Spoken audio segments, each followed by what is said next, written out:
Nerdrotic.com.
What's up, everyone? Welcome to the Nerdrotic Nooner. My name is Gary Beekler, and I come to you from Nerdrotic.com.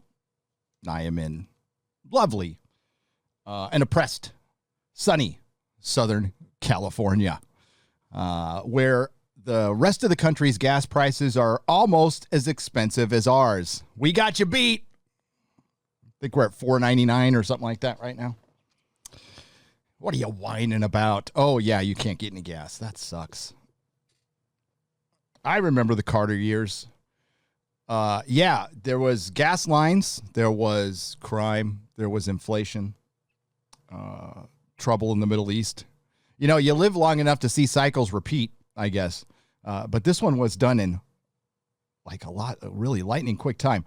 But yeah, we had odd and even days. So if your license plate ended at an even number, that was that you could get gas one day and then the next day you just couldn't get gas. And it was like 2 or 3 hour lines.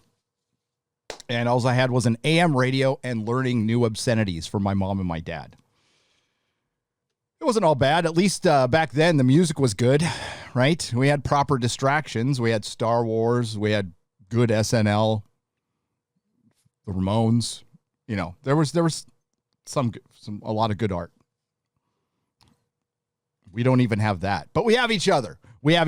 Welcome again to the Nerdrotic Nooner. Let's see who's here. By the way, I didn't put his link in the description, and I should. That Biden impression is done by the great Kyle Dunnigan.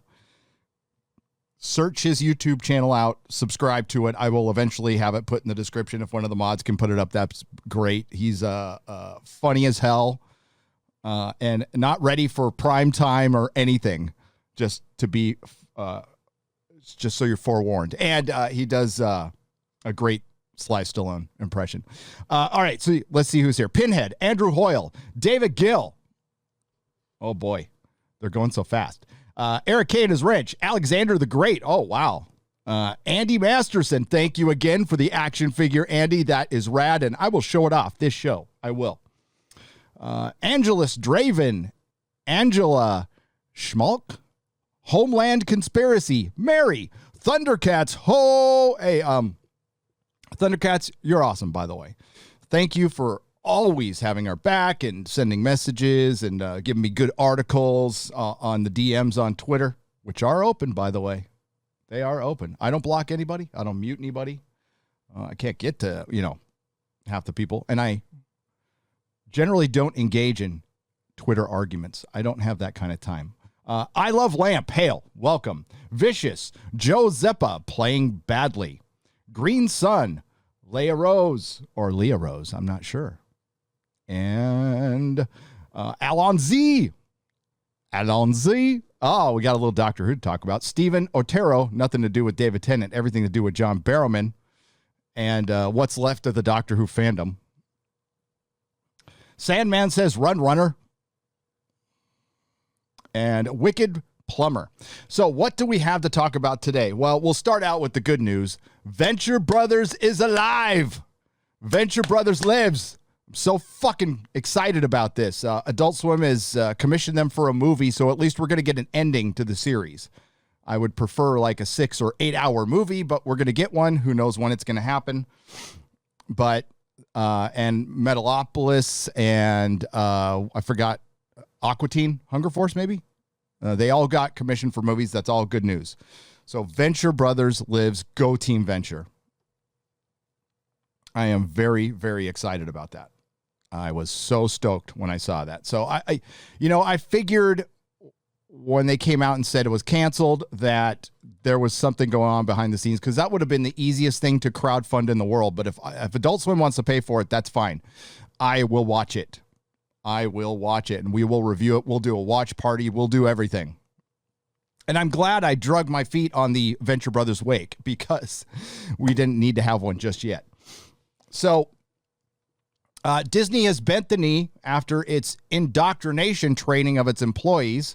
And let's face it, Disney has gotten black eye after black eye after this entire year. It's been a terrible year for the House of Mouse. And they got some more bad news. It looks like 2 of the movies that they specifically made to pander to China are going to be banned, possibly, in China. And one of them because of their director for the Eternals and her calling out her country, which makes me like her more. But then she said something after that, which makes me like, And we'll go over that. We'll go over all that. Then, of course, there's John Barrowman, who's systematically getting canceled. He was removed from a Doctor Who VR. That's probably beneficial to him, to be honest with you, and it's going to end up hurting Doctor Who. The one guy that gave them a minuscule little bump in the ratings, they're getting rid of. They're canceling, at least in Doctor Who, John Barrowman. They haven't taken him off his Dancing on Ice show, and they probably shouldn't because, we'll go over it. But, yeah, John Barrowman, by all accounts, is just a fun guy that everybody loves. And whatever transgressions he had was years ago. He apologized, paid his price.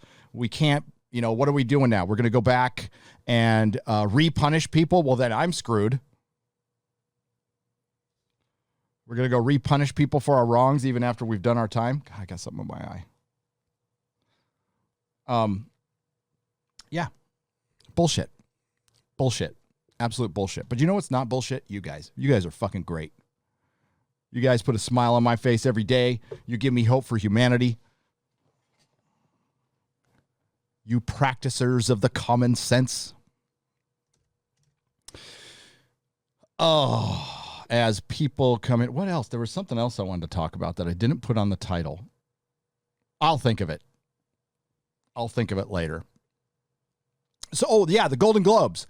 So the Golden Globes is not going down without a fight. So they were canceled by NBC, and they're calling Hollywood out for their hypocrisy. And I'm loving every minute of it. Hollywood is eating their own, ladies and gentlemen. I told you this was going to be the year of the fans.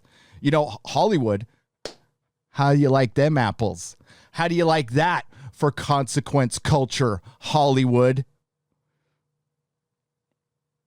NBC got caught. NBC is pulling the show because it knows it's going to be a ratings disaster, and Hollywood doesn't need another black eye perception as reality to them. And they are embarrassed by the Oscars, as they should be. They should be embarrassed about everything they've done over the last 4 years. Oh, and I put up a tweet today. Somebody else went to a Barnes & Noble, and it's the same story across the country.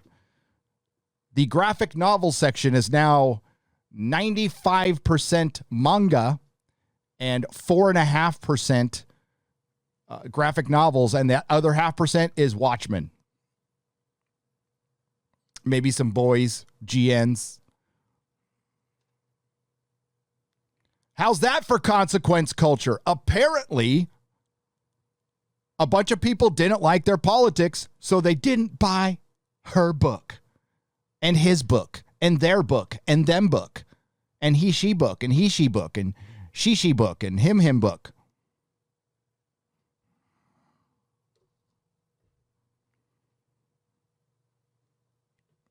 Told you. We told you. We told you so.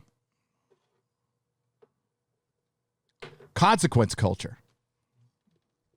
Motherfuckers. All right, we're going to start with we're going to start with, I should probably put this in a separate window. Didn't think about that. That needs to go in a separate window. Oh, by the way, knock on wood, I'm on my old computer, and it made it last stream. If there is some weird interruption and an ad starts, that's a break in the stream, and YouTube puts an ad in while the stream reconnects. I apologize in advance. If that happens, it shouldn't. But if it does, we did get an update. I got an OBS update today, so maybe it's fixed. Maybe it's fixed. So let's go to the article. You're not going to see anything except for that until I do this.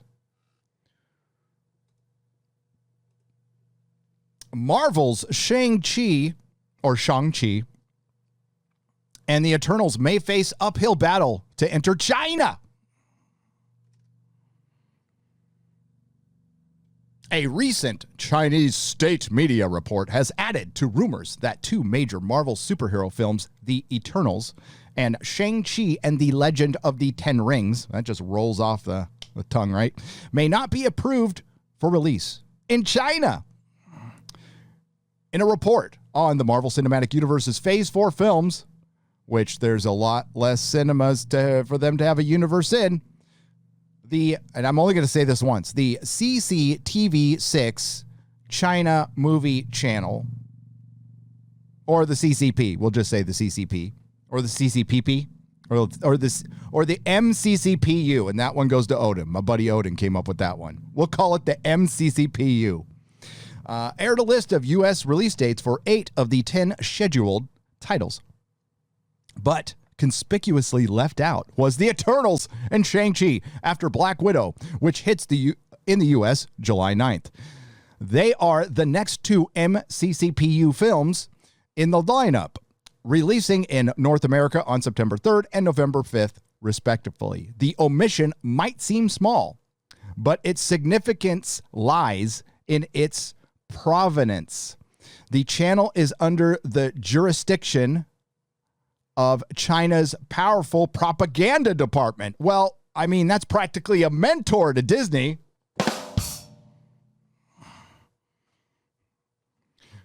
Which has the final word on film approvals. I mean, you got to know that Disney has a CCP approval department. You know that, right? And who do you think works in that? China does not operate a free market in cinema. All foreign-made films seeking release in Chinese theaters must receive government approval and pass censorship. These are also separate quotas for films imported on flat fee terms and those, such as Hollywood studio titles, seeking a more lucrative revenue sharing release through a state-owned distributor. I believe the state of China, the CCP, gets 60, 50% of the take? I think it's 60%. Wait, this article gets so much better. While the China Movie Channel report is not hard evidence, he said hard, that the two titles will be banned from China market, their omission could be an indication that something about them is troubling Chinese officials. Both movies have a direct connection to China. Shang-Chi will mark the debut of Marvel's first Asian superhero played by China-born Simu Lu. Tell you what, Simu, if you can pronounce my last name, then you can criticize me. Alongside Tony Lung Chu Wai and Michelle Yao, both household names in China, Eternals is Marvel's first tentpole directed by a woman of color. God dang it.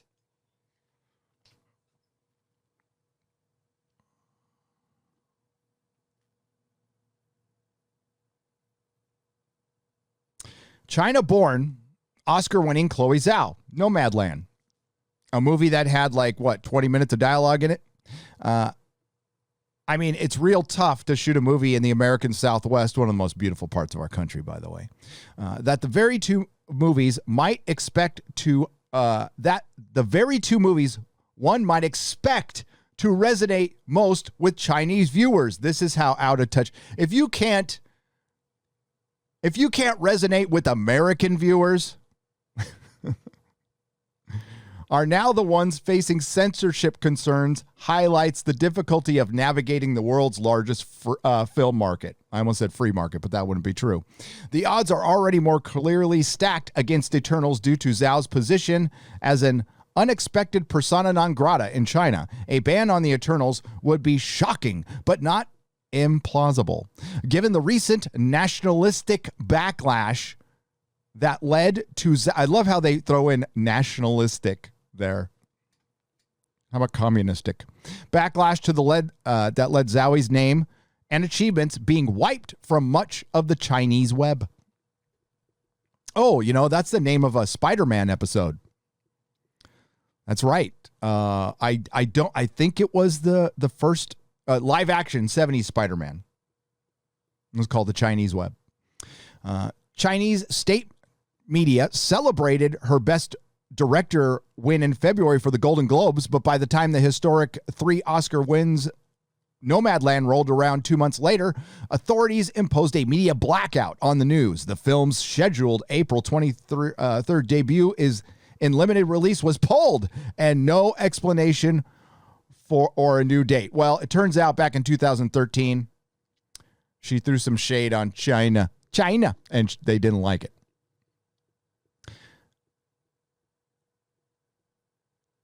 Zhao's troubles show that the trolling in China can have significant real-world consequences, at least when online pressure is aligned with the sentiments authorities wish to encourage, such as nationalism. How are they getting nationalism out of this? I mean, sure, but it's communism. This is a result of communism, and they can't say it. They can't fucking say it. It's a result of Marxism. Say it with me, Variety. Marxism. This could prove troublesome for Shang-Chi. You think so? Which has been dogged by nationalist complaints for some time. Wow. Just effing wow. A number of issues have sparked discontent, although it is unclear which, if any, have actually influenced authorities. The shadow of Fu Manchu, by the way. So we get into the Fu Manchu argument, which was Shang-Chi's villain. Shang-Chi was essentially Bruce Lee, the comic book. The villain was Fu Manchu, who was his dad. So they changed it because that was culturally insensitive to the Mandarin. And they thought, it'll be fine.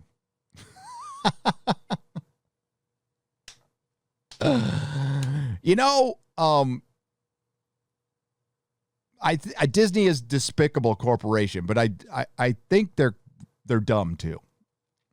As Ichibaka says, Disney Star Wars is dumb. You know what? Come to think of it, I haven't seen Itchy for a while. Did he get kicked off Twitter or something? Huh. Just came across my mind. Although he's probably fine. I just haven't seen him in a while. Maybe we just haven't, crossed paths on the Twitter highway or something. Although the Mandarin is not the same person as Fu Manchu, it is still under the shadow of Fu Manchu. The official Communist Youth League paper, China Youth Daily, warned back in 2019, even just the announcement of the characters has caused huge controversy in China. Marvel wants Shang-Chi to earn money from global audiences, but faces a big challenge. The film itself will decide whether it will end in tears or laughter. Wow. And people actually want this form of government in this country.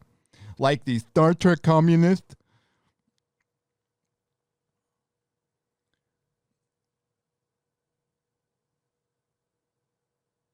This week, many Weibo users echoed the sentiment. So you change the name and it's not Fu Manchu anymore. The Mandarin is inherently a character that blackens the image of the Chinese people. I hope China film and censorship authorities won't be bought out by this. This kind of film is not worthy of coming to China to make money off us while calling us fools. Yeah, Disney making friends over there.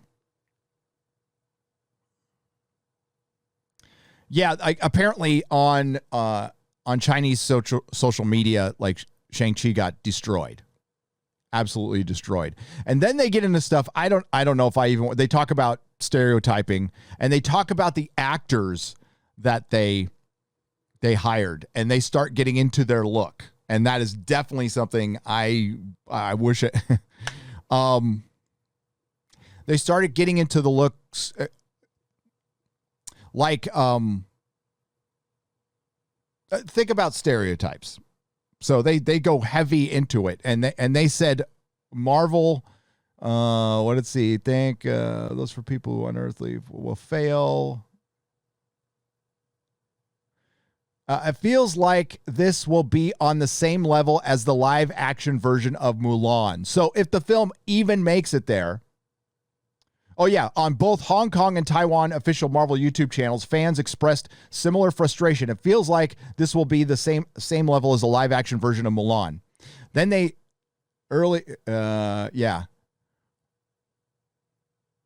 Foreigners just love to deliberately cast Asian actors, and I can't even say the rest. Oh, Jesus Christ. Oh, my. Marvel is going to have two flops. Maybe they're going to have two flops when they haven't had one yet. And you know why? Because you play the game of identity politics, and you win the prizes of identity politics, which is you can never win. You can never, ever win when you play that game.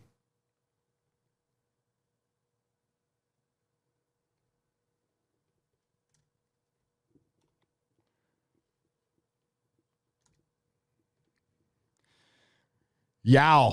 Why? Yay. So, Eternals is going to not only suck, the director and this is how I think it happened. So in March of 2018, the DCEU, when it was still together, Walter Hamada, Toby Emmerich, announced that they're going to do a New Gods movie directed by Ava DuVernay, or whatever her name is, and written by Tom King, the gentleman or the piece of crap, I'm sorry, who woke up one morning and decided to try to cancel Jay Lee for doing a cover of a comic book. An Asian man, by the way. Stop the Asian hate, Tom King. Stop the Asian hate, buddy. A month later, almost to the day, Marvel announces, and it sounded pretty reactionary to me. By the way, if you're not familiar with the comics, New Gods is a Jack Kirby comic book. So Marvel comes out and announces the very Jack Kirby Eternals with Chloe Zhao directing. They're like, well, we'll one-up you on that one. And we'll get one that will please the Chinese market. Well, it turns out it didn't work. And DC had the good sense of canceling their movie. Oh, this is going to be a disaster. And you know what? They need one. And if they get one, maybe they'll wake the fuck up. I doubt it, but maybe. They use the word escapism in their trailer. And who's been saying that over and over? You have. Everybody in the chat. Y'all have.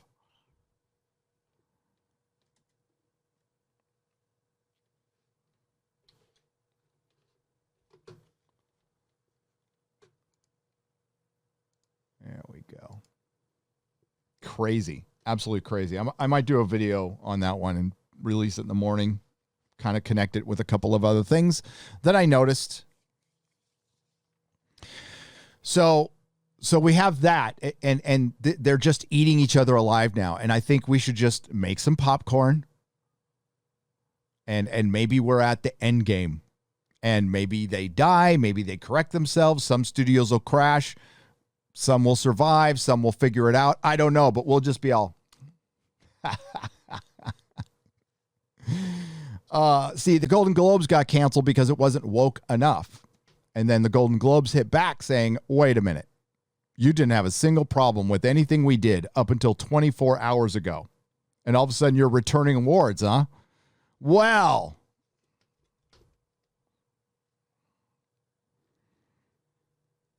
it's great. It's freaking great. I love it.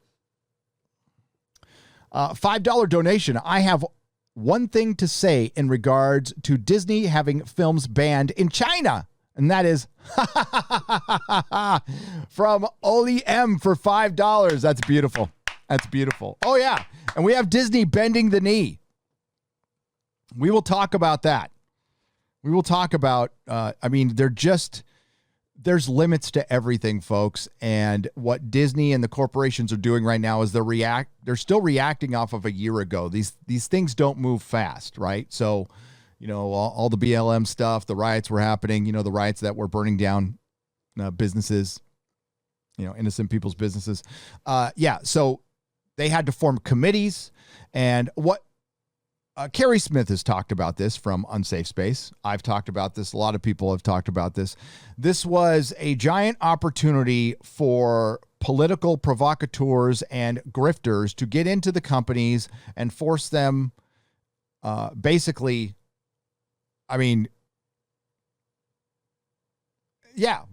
force them into these new policies. It's extortion. And they did it right at the height of the riots and say, you don't want to be branded a racist, do you? Because you'll get canceled. So if you use our program that costs at the low fee of $250,000 a day or whatever, and you hire this group of people that we have picked for you, we won't cancel you. We will protect you. It's fucking extortion. So they fell for it. And they tried to fly under the radar with it, and they got busted. And to that whistleblower, whoever is it Christopher Rufo? I think it's his name. I'll remember his name soon. The guy's a rock star. Whoever the whistleblower was, you're a fucking hero. You are an American hero. If you're from America, or just an international treasure, that's what you are. That's what you are. We thank you. It was a blessing.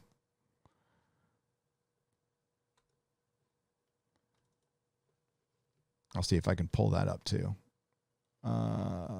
Sugar Ray 24 for $1. You can't change the game in the ninth inning, but that's what's being done by holding people accountable for something that happened years ago to today's quote unquote standards. Absolutely, Sugar Ray 24 for $1. You can't do that. Like, what are you going to go back into my record and say, you know what?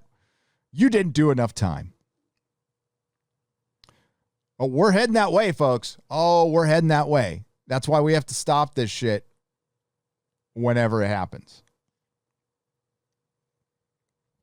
Now, we have to...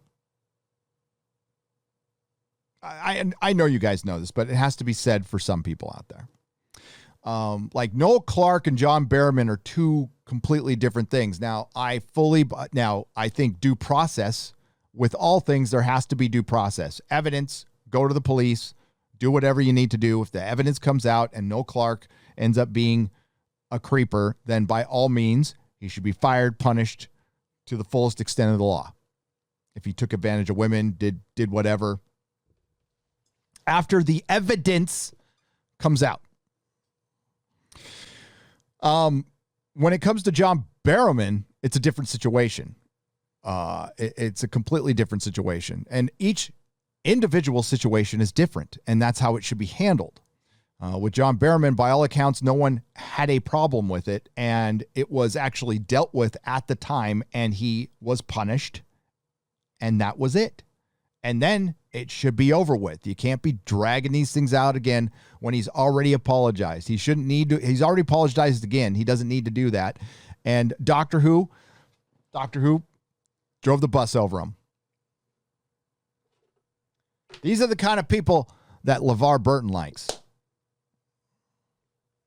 I hope there is no skeletons in his closet. That's all I'm saying.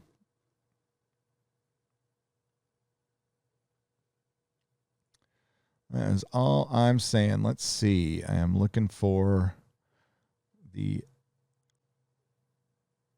Disney retraction.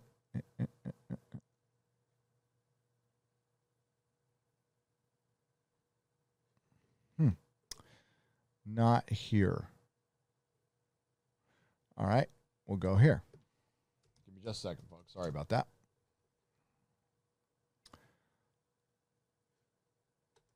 Thought there was an article on that, but I guess there wasn't.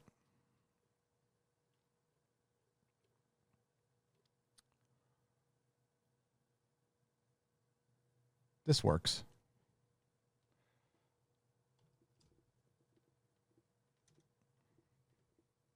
If you think one person can't make a difference, incredible. And this is from Caitlin Flanagan. And we're talking about Christopher F. Rufo, who is right now a hero. Absolute hero, what he has done. He dropped this. Tom made me aware of it on Friday Night Tights, made us all aware of it. And we went over it on Friday Night Tights. I just raw. We didn't like... We were taking it in. We were all pretty dumbfounded. And this is a lot like and I mentioned this last live stream. This reads a lot like a report, a study, and a paper that was done by a think tank that was funded by Gene Roddenberry's son, the Roddenberry Foundation. And this is the results of that. And it was basically what you can and cannot write about anymore, what you can make and what you can't make. And this is basically, and that's just in the narratives of our, fiction, of our stories. Now it's the employees. Now it's reality. And now it is no longer reality. Winning. Walt Disney Company has removed its entire anti-racism program, which was about as anti-racism as Antifa's anti-fascist, from the company's internal portal. Boom. Now, before they did that, they tried to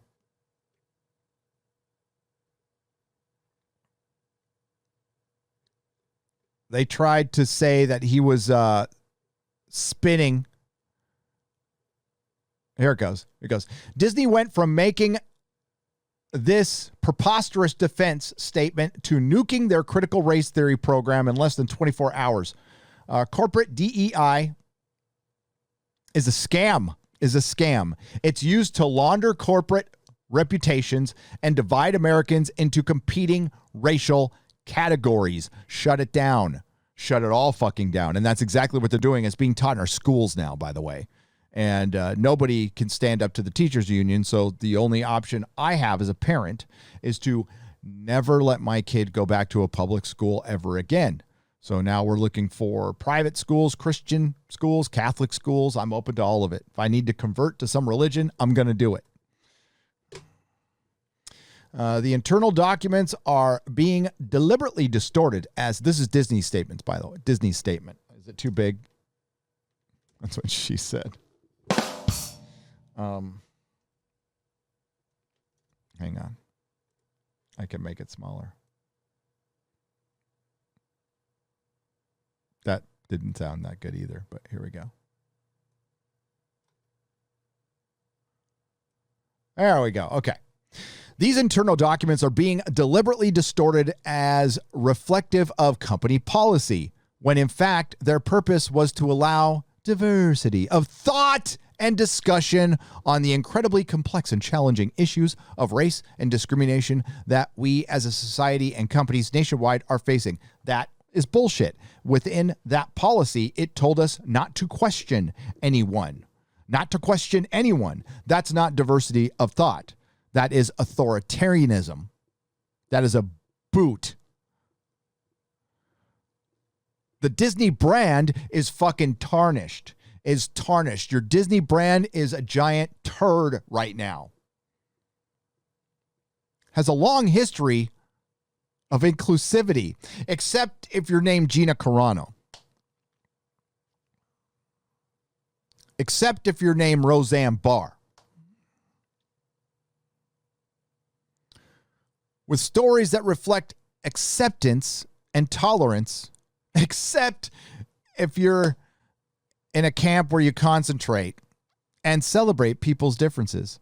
Except if you're Finn on a poster for China, as we have constantly demonstrated.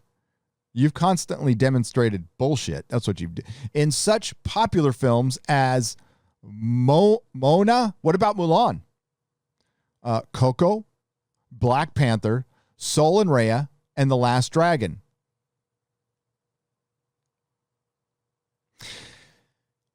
I love how they mixed in plugs for their movies in their statement. As a global entertainment company, well, you're not a global entertainment company anymore. Now you're trying to set policy. Now you're trying to shape young minds. Now you are a propaganda wing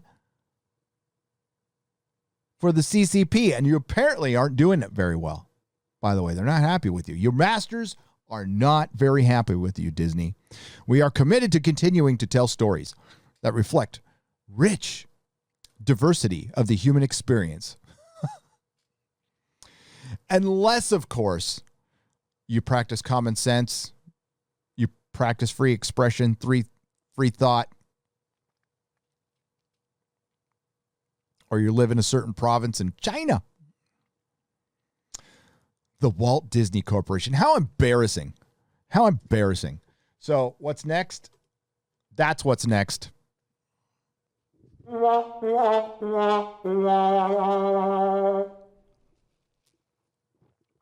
Pardon our pixie dust. This site is currently under technical maintenance for approximately 72 Virgins hours. Please check back soon.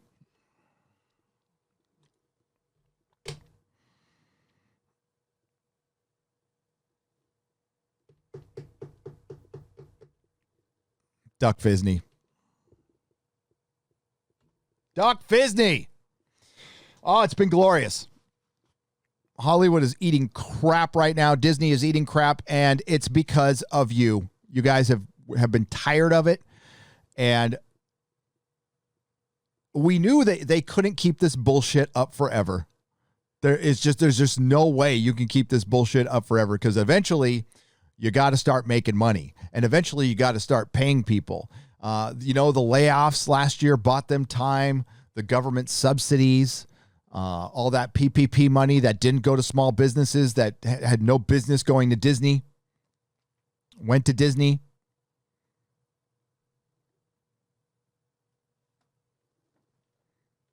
They're freaking two terrible shows on Disney Plus, WandaVision, Falcon and the Woke Colonist.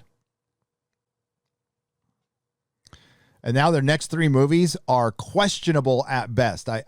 Black Widow is probably the only one that could be good. I don't think it will be, but I will give it a chance at least. I'll go see it, and if it's good, and I like Scarlett. I do. I like ScarJo quite a bit, and Rachel Weisz. But I have a feeling it's going to be intersectional feminism, the movie, but I could be wrong. Probably won't be, though. Hey, the Dr. 14 Blu-ray reviews on the donation side for $1.41 says, Gina should not work with Ben Shapiro because he thinks trans people have a mental illness. I don't know if he said that. And you know what? You can associate with whoever you like.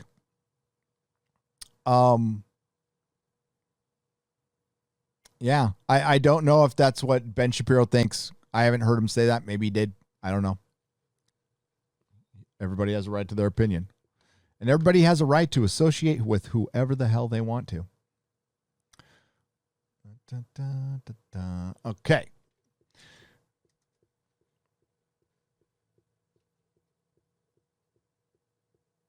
Oh, my. Mikey Gussler for $50. What's up, Mikey? The one thing I stick by is life is a quote from The Tao of Johnny by Tommy Wiseau. The Tao of Johnny by Tommy Wiseau. You can't love someone deep inside your heart, and there is nothing with that. If a lot of people loved each other, the world would be a better place to live. Indeed. Indeed. Mikey Gusler, I'm so sorry about your Snyder cut, buddy. Yeah, Warner Brothers is dumb. I know that somebody, was it the Scooper guy, came out and said that there is a chance it might be alive. Don't get your hopes up, man. If it happens, it happens, but I wouldn't wait for it. But I did hear some good news. Mrs. Nerdrotic told me today that Bennifer might be back together again. That's right. Bennifer might actually be a thing. After all these years, those kids might be. I'm rooting for those kids to get back together. Shellwave 76 for 50 Canadian pesos. Hail, Gary. Been a subscriber since early 2018. Figure it's time I support you. Why, thank you. I appreciate that. Love what you do. Keep up the good work. Your voice in the culture war is measured, strong, and experienced. We need you, brother Hail, and we need you. We need all of you. And thank you so much. I appreciate that. I do. Very kind words. I try to do my best. I am an idiot with a microphone. That's all I am. Rigor Mortis, welcome to the Geloja level. And Sean McD, welcome to the Proto-Molecule level. Thanks for joining up. Memberships. There is little perks. There's little things that we have for you. I got something for the Proto-Molecule level soon. And we got a member stream coming up tomorrow morning. We also got somebody else, too. Shellwave 76 is remembered the Gandalf level. Awesome. All right. Again, I hope everybody's having a fantastic day. Oh, no, really? I knew I'd be totally ghosted. Had to go to directly to the channel. Let me check. If I get ghosted, I'm going to restart the stream. Hang on. I bet you I got ghosted for... Let me see. Is there something in the title? Oh, yeah. You mentioned China. You're going to get ghosted. Gonna get ghosted. All right. If I'm ghosted, I'm gonna fuck that bullshit. I don't stand for getting ghosted. I'll just restart the stream immediately. I won't lose any of the super chats or donations. They're all on my list here. Let's take a look. No, I don't look like it. Doesn't look like it to me. I don't know. My ghosted chat, yes. Y for yes, N for no. It looks like on my phone, I am not ghosted.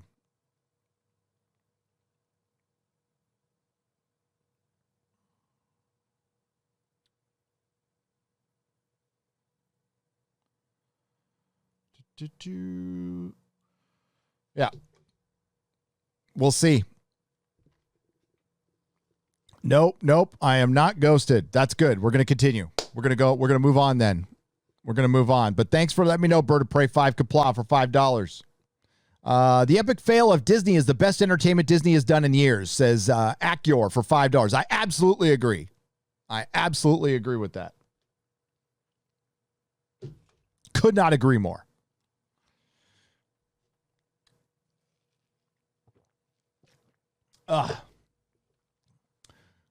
Red Brick Master for $10 said, I would love to stick around and listen to your lovely, but I have my Eagle Scout board of review to attend to. I hope you have a lovely evening. Hey, it's cool. You can catch this live stream on Nerdrotic Live a couple of hours after it airs. So it's no problem. Or you could just hang on to the link, which is fine. Nikki D for $5. How woke do you think Thor 4 will be? Pretty fucking woke. He's my favorite MCU character, and I suspect that might denigrate his character for the sake of Jane Foster. I hope not.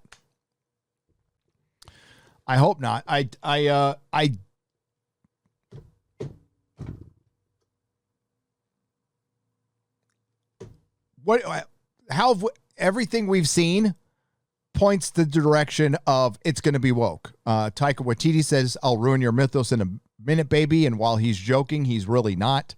And Thor will be a buffoon in his own movie. He'll be led around by Jane Foster. And I have pretty much the last 3 Marvel entries outside of Endgame to prove that.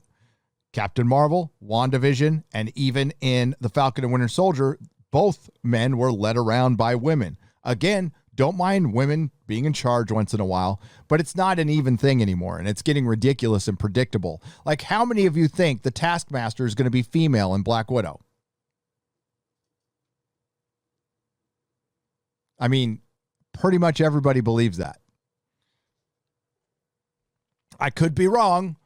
We don't know who is cast as the Taskmaster. The costume looks absolutely terrible.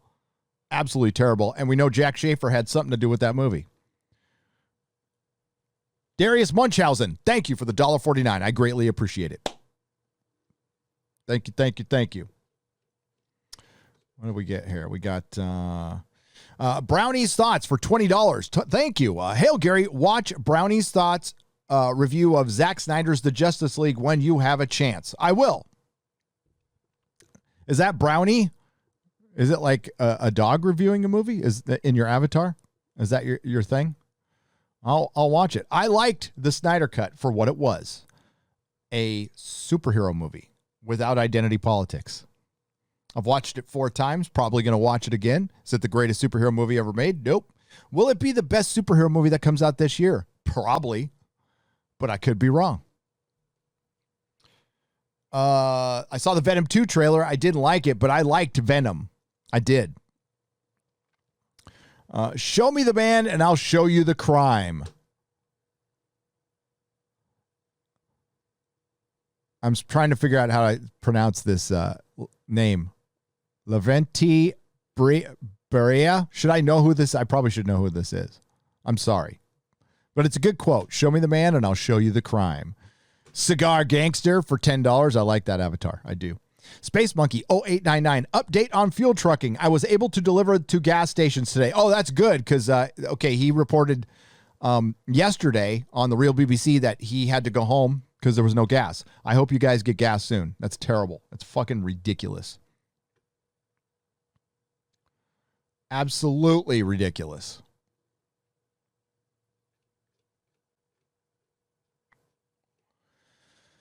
Hail, Gary, I know this isn't the Real BBC, but I found the trade paperback of Wolverine, Enemy of the State. Would you recommend hunting the issues or trade paperback is fine? I always say hunt the issues. Get the comics first, but trade paperback is fine. That's a good story. It's Mark Millar, John Romita Jr., and it's okay.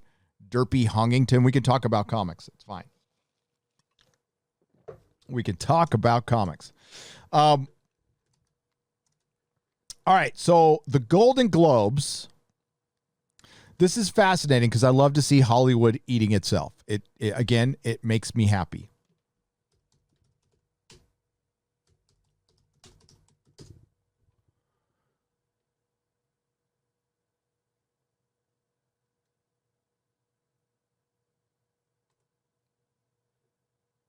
They're fighting back a little bit.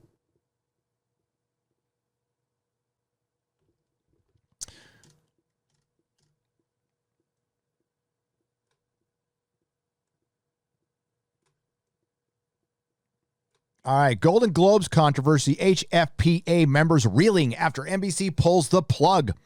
The future of the Hollywood Foreign Press Association has been in question for months, ever since the Los Angeles Times exposed the loose financial practices and lack of diversity.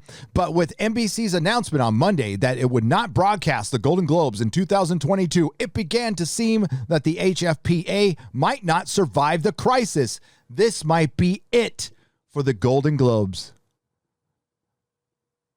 Gone. And they found a woke excuse to get out of it.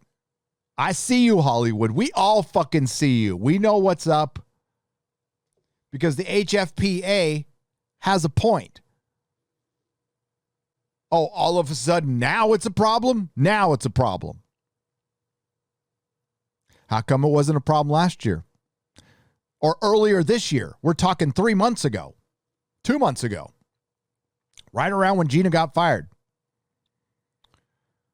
And remember the Emmys last year, the way they figured out the Emmy ratings, and I did mention this in my video when it flopped, that the only people watching the Emmys was the industry itself. there's roughly 1 million people in this country that work with or are attached to people who work in the industry. We're talking about family, moms and dads, sisters. And if you count all of those people, and this was just a percentage of them, that would make for the entirety of the Emmy viewing audience. Basically, Joe Public, Jane Public, doesn't give a fuck. It hasn't given a fuck for a long time. And why should they? Because they go out there and go, you're an ist, you're a phobe, now celebrate me in my greatness, in my $25,000 dress or $10,000 suit, wearing, 467 sequins that, some little kid in China had to put together, and it cost, $5,000 a piece. And I'm going to tell you that you shouldn't drive your car to work. Now, excuse me while I get my jet surrounded by my bodyguards, all armed to the teeth. I'm also going to tell you can't have any guns. And then assholes try to come out and say, hey, I was poor when I was younger. Yeah, but you haven't been poor in like 40 years. So you're not. You can't use that anymore. Now you are one of them, and you're acting like one of them. Talk about othering. Ussing. That's what you're doing. Within the group, there's been infighting over how to reform and how to respond to its critics. Well, usually it should be, go fuck yourself. You know what? Razor Fist put up a great tweet this morning talking about Cuomo. How does Cuomo still have a job considering everything he's done? He didn't back down. There's a lesson to be learned there. He didn't back down.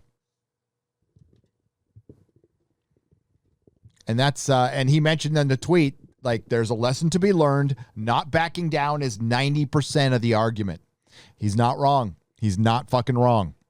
So what you should be doing is telling everybody to fuck off, personally. But with the NBC's announcement on Monday, I don't care, honestly, what they do. They can just bicker back and forth. And again, I'm just going to enjoy every second of this.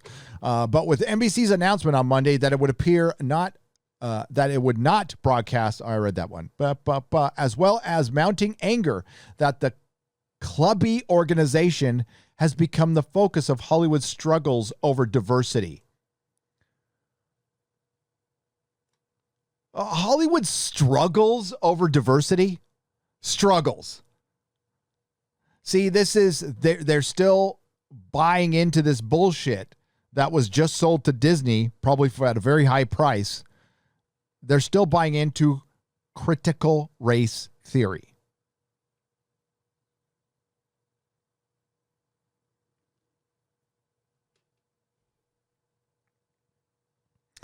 In their view, much of the criticism has been opportunistic. The most resonant detail from the Times report was the revelation that none of the HFPA nearly 90 members are black. Yeah, come on. But is it 90 white members? Because, if you got 90 white members, all right, you got a beef. But again, are they keeping people out? I don't know how the system works. Or is it a foreign press association and it's a representative from each country? I'm not sure. We'll find out. In fact, which has been public information since at least 2013. So by the way, let's keep that in mind. This has all been public information for almost 8 years. They have known us for 30, 40, 50 years, one member told Variety this week. How could this have been a surprise? Many HFPA members contracted by Variety declined to comment or refer calls to Sunshine Sachs, the organization's PR firm, as they had been instructed to do during an all-members meeting on Monday afternoon. But the half dozen who did comment argued that the organization, which is made up of entertainment correspondents, many representing European outlets and some semi or fully retired, is being scapegoated for America's racial issues. So basically, it's retired Access Media writers, and it's a fucking boys club. By the way, I'm not. There needs to be boys clubs. There needs to be clubs where we can all, meet up. That needs to happen.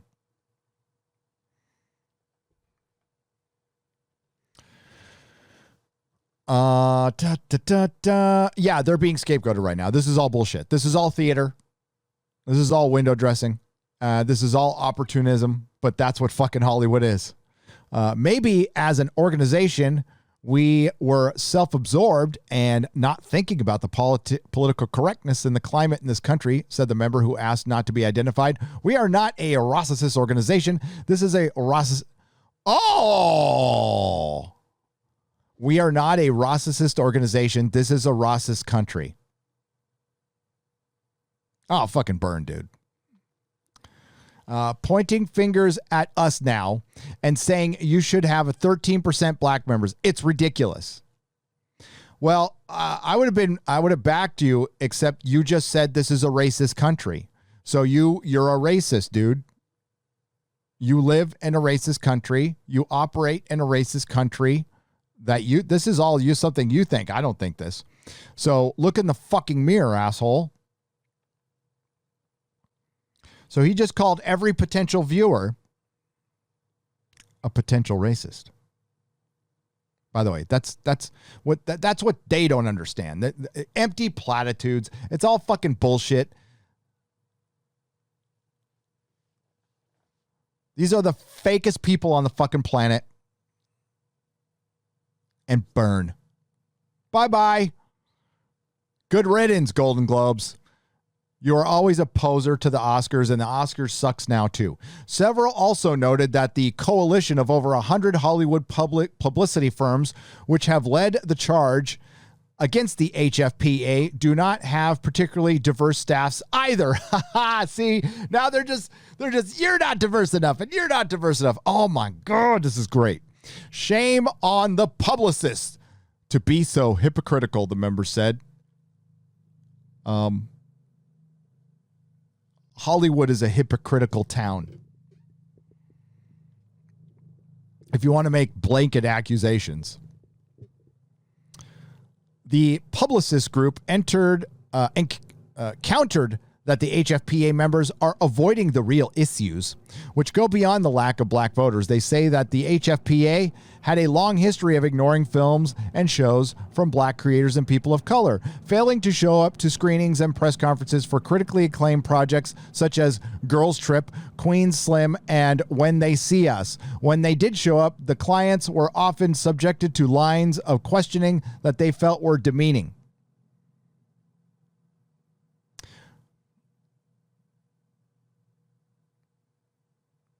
Okay, well, where's an example of it? I mean, maybe there was. Or maybe they were just like asking normal questions that they ask of every movie. See, this is where this equality of outcome comes in. Remember, the Disney statement that we were just talking about, I'm telling you, this is a direct quote, and I'm not paraphrasing. Reject equality. Reject equality. Embrace equity. Equity. Bullshit. And you did know, I don't know if you knew or not, California did change some laws in that sphere. The HFPA is clearly trying to deflect the real issue and their own responsibility. No. Oh, God. There is no defense or deflection from decades of systematic racism, sexism, erasure. What does the band Erasure have to do with any of this? It's like techno. And when they have concerts, they have giant like inflatable mushrooms and shit. I don't know. It's like kids on E like Erasure. I don't know what they have to do with this. And homophobia. The Golden Globes I'm sure there was a time in Hollywood where all of that was true. Sexism is still happening. The racism is happening, but not the way you think. But as far as a phobia in Hollywood,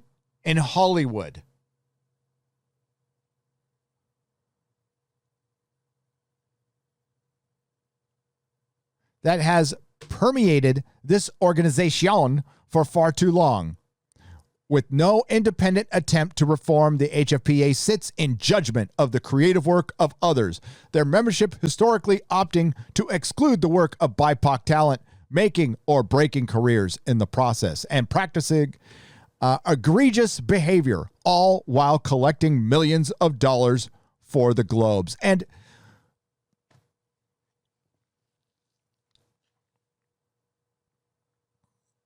that's hilarious. The Globes is a giant commercial for your town and for movies, and winning a Golden Globe up, recently was helpful to your movies, and now they're biting the hand that feeds them. This is great. Guess what? Now, no films. Now, I guess we're back to equality and equity of outcome, because nobody's going to win awards because nobody gives a shit anymore.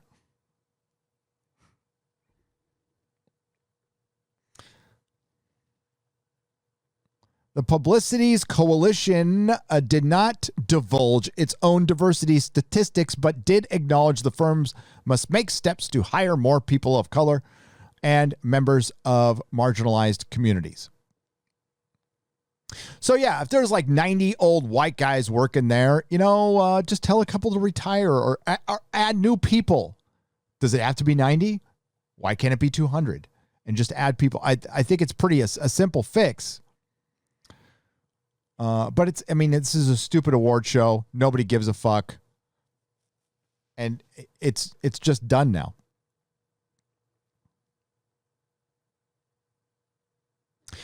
Oh my God, help me, chat. Who was the actress? Pia Zadora. Wasn't she up for a Golden Globe? And she was married to like a billionaire or something, and he bought her way into wasn't it Pia Zadora? I'm pretty sure it was Pia Zadora. Hang on.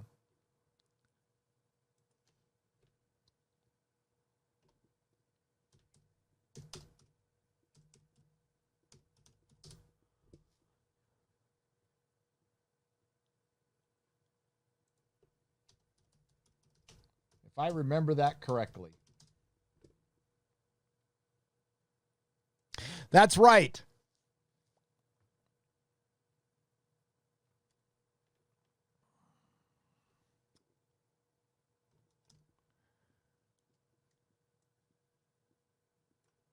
Here it is. The legit Golden Globes. Pia Zadora defends controversial win, insists ex-husband did not buy award. Yes, he did. He was a billionaire. She couldn't act her way out of a paper bag. And so that's your Golden Globes that you're fighting over. Shut up. All of them. Just, like I said, burn. Just let it burn. Bye-bye. Hollywood, you're in a lot of trouble, man. Yep, I'll just say Hollywood. I'll refer to Hollywood as a dude. Dude, you are in a lot of trouble, and you have no idea how much trouble you are in with the paying customer. Take a look at the comic book industry right now. The American superhero comic book industry is decimated, and it's decimated because their customer service, went out the window. We had creatives, and I put that in air quotes, attacking fans openly on Twitter, filling their books full of identity politics, intersectional feminism, and critical race theory, basically telling their customers to fuck off, telling their customers not to buy their books. This is after calling them liars and saying there was no politics in the books after all anyway. And now they have to conflate all of their numbers with manga and basically children's books that go through Scholastic to make it look like their industry is still afloat. All the comic shops have to start selling books like Dog Boy or whatever, which I would never want to do. And they'd all have to convert to manga and do everything except sell comics. My shop ran almost 100% off of comic books, and not trades, not books, comic books, back issues, new issues. That was most of my business. Yet back issues are doing great. They're doing great. So Hollywood, you need to look over there because that's what's coming for you. Nothing lasts forever. Scripted entertainment might not last forever. 20th century models are fading. I give you. Last night's announcement of the Conan O'Brien show ending. Ellen DeGeneres is ending. They're both ending their shows.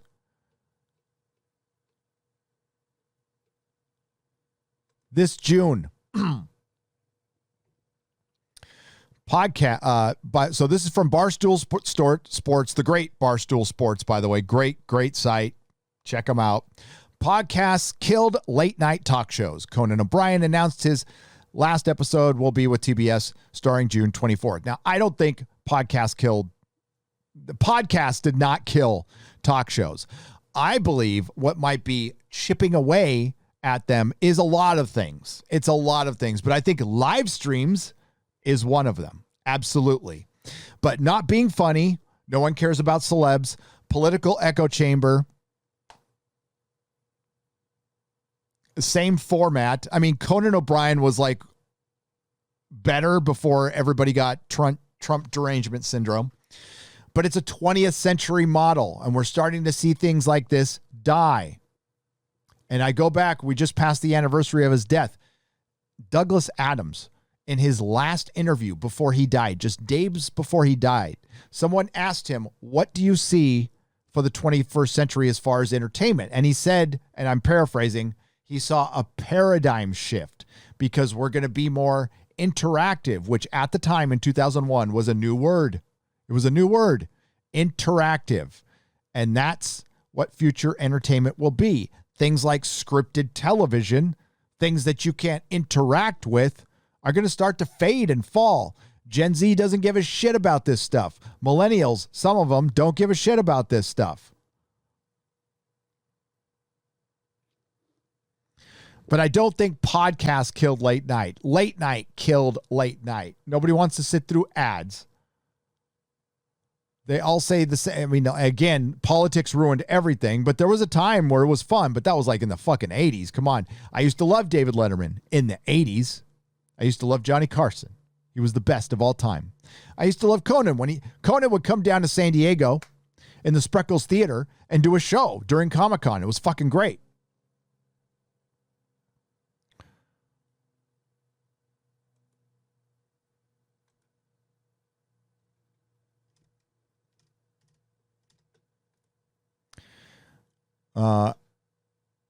So Conan's quitting and Ellen's quitting.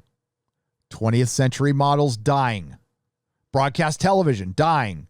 And it's all, cord cutting. There's a million things you can count that fed into the death of late night. But you know what was the straw that broke the camel's back? It's the same one for the comic books. And it's the same one for summer blockbusters. They're going to roll up all the excuses. Not enough theaters, and they're right. All of that needs to get factored in. But the one thing they could have controlled, the one thing that they could have not done that wouldn't have contributed to their demise is politics. You could have shut up. You could have been more, unbiased. But instead, you went full on. You went full on with your politics, and you got a little bit of a false spike over the last 4 years, and now it's crashing down. Fucking cable news, late night shows, print, it's all electronic, news websites. They're all, shit like BuzzFeed eating shit right now. HuffPost eating shit right now. Why? Because nobody likes you, especially when you get political.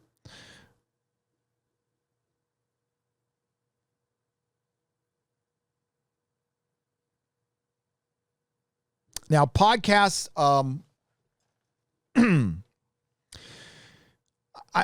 I think they're coming at this from a podcast point of view, and they have a big podcast. So does Joe Rogan.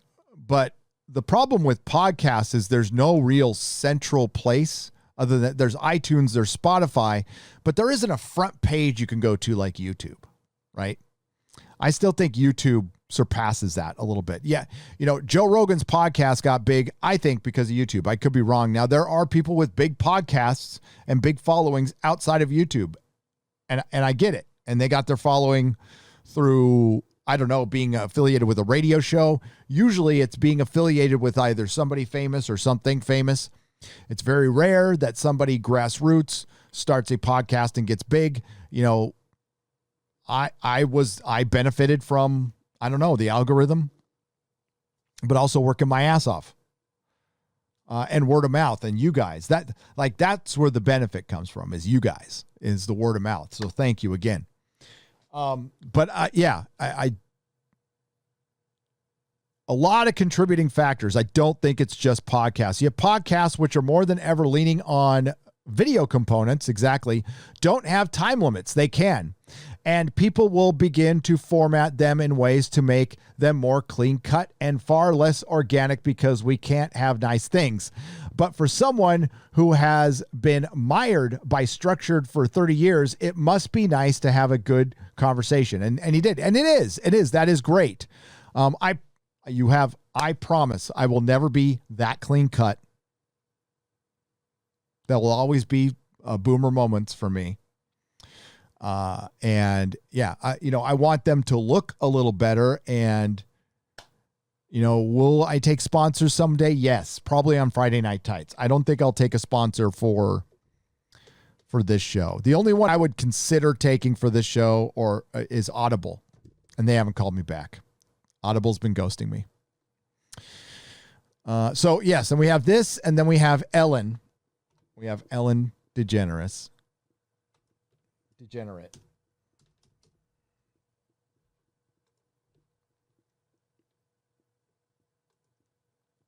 Oh, and Lily Singh. Lily Singh got her show got axed as well. I mean, there's just tons of good news in the last couple of days. Venture Brothers coming back. All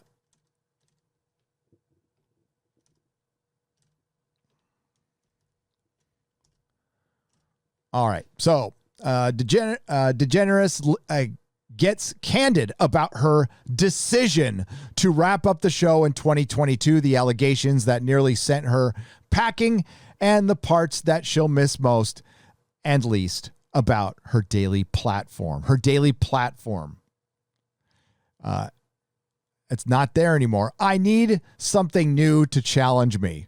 Yeah, your ratings. You need new ratings because your show was eating shit.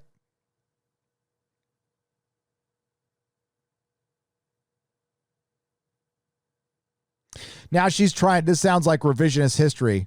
She's trying to say, like, I've been thinking about it for years.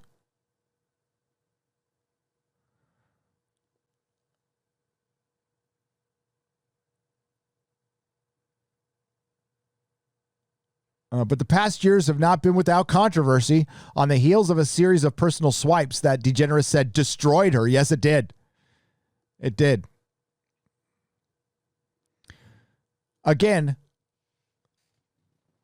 20th century model. Now, listen, she was canceled before for being gay. Her show got canceled when she came out as gay back in the 90s. I believe that was that ABC who did that? And back then I was against that. I was very much against her show being canceled because she was gay. But see, it's normal now. And it's like, it's normal. It has been normalized. And it doesn't mean you can be an asshole, especially when you're supposed to be the nice one. Doesn't mean you can be an asshole. Now we can all be assholes at sometimes. I can be an asshole for sure. Ask my wife. So yeah, she's gone.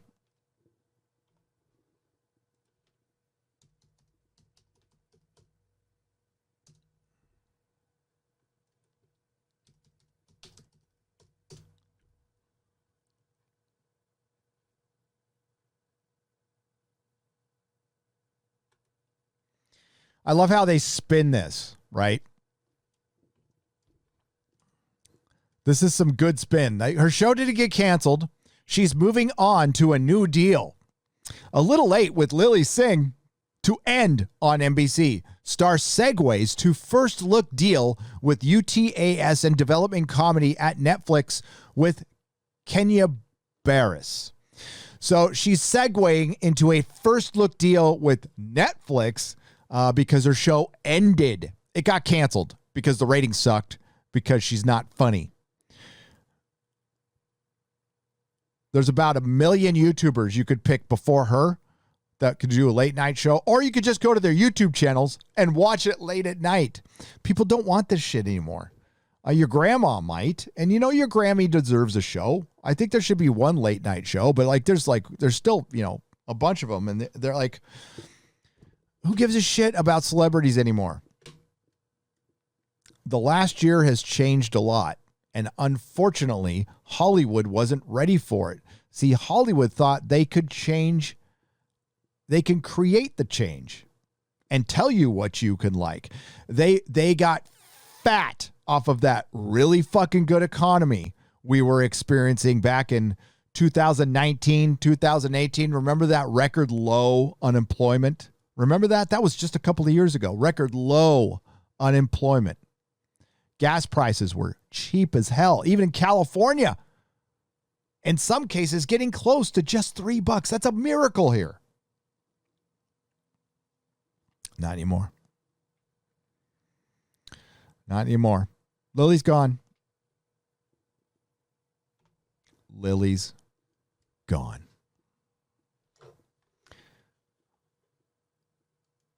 Hollywood is eating itself. And it is wonderful. It's absolutely wonderful. Oh, my God. Oh, my God. Oh, my God. David Harvey. Instantly a producer for today's show, David Harvey with, $500 on the donation side. Thank you. Through the Streamlabs donation side, Mr. David Harvey says, I'm hated and in that basket of deplorables because I follow Christian conservative, not religious teachings to hate the sin, not the sinner. I guess Jeremy, Geeks and Gamers, hates me too, but I still support him, you, and others that deliver truth. Hail! I don't think Jeremy hates you. Email me, David. Okay. Jeremy doesn't hate anybody. He doesn't. But yeah, if there's something, email me, David. Thank you for the $500. And yeah, I don't know what that, but Jeremy doesn't hate anybody. I promise you that. I can promise you that.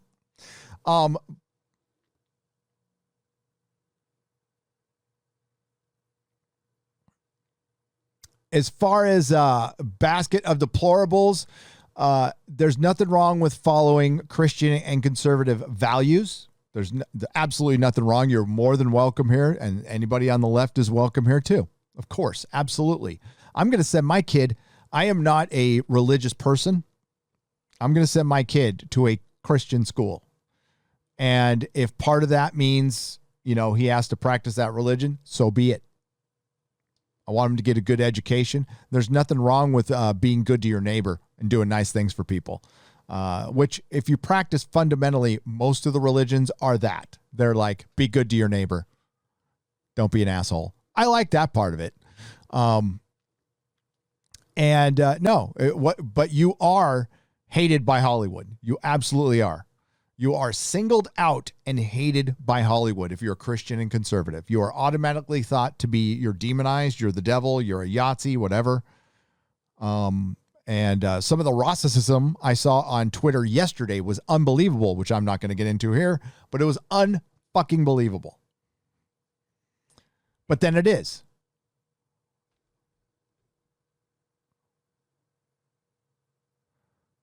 So thank you for the $500. I don't know if you were joking there or not, David. Let me know. But yeah, email me, Gary@nerdrotic.com. I promise you. Jeremy doesn't hate you. Joel Race for $5. Hey, Gary and the chat dwellers. Can't wait for tomorrow's member stream to showcase some goodies. Oh, I can't wait. Be cool. Sadly, this one started a bit too late for me, but I will listen at work in 5 hours. Keep up the great work. Thank you, Joel. Yeah, this was the best time I could do it right now. As far as my nooners, that I like to do them at 11, but I take each day as it comes. So sometimes there's news. Sometimes I got to make a video. Sometimes I got to put out a fire. Sometimes my kid needs me. I got to do something for Mrs. Nerdrotic. I got to do something on the business side of Nerdrotic because it is a business and we're getting our taxes together. There's always something. So as far as scheduling a time, eventually, yes, it will be starting at 11 a.m. Monday and Wednesday, but not right now. Probably not till after I move, to be honest with you. Not till after I move and we get the actual studio set up. But I appreciate that. Thank you so much.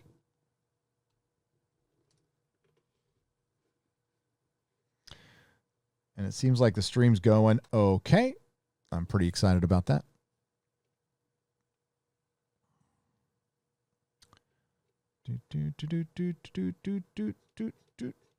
Oh, man. That's not picking it. That's so weird how it does that. Nice. Swinging Cod for $5 says the cold open earned a like today. Thank you very much. A little Venture Brothers love. A little Venture Brothers love. That's right. Venture Brothers is back. I'm so fucking excited about that. We'll talk about that. Nicholas Horton, thank you for the £3. I appreciate you.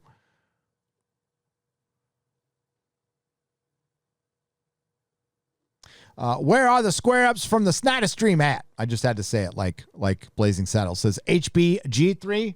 I don't know if they're up yet. HBG3, but they will be up eventually.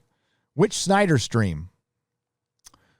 That should be either this week or next week, HBG3. Thank you for the $2. And they are on Nerdrotic Live. Octopus Prime for $4.99. You seem to like old school punk. I do. Check out the book Please Kill Me. It's the orated history of punk from the people that lived it. I will check that out. Thank you, Optimus Prime, for $4.99. Or Octopus Prime. Sorry, Octopus Prime. That's a great name. The Grizzly for $10. Hey, Gary, I just noticed the stream and painting a beholder for this week's Dungeons & Dragons game. They say beauty is in the eye of this thing. All I see is a pile of eyeballs and pain. Well, beauty is still in the eye of the beholder. That can still be beautiful to somebody. 487 Sean Tower for 5 Canadian pesos. We need to start telling the tragic history of Europeans in comics and movies. Things like history of Janissaries, European history, A Knife's Edge.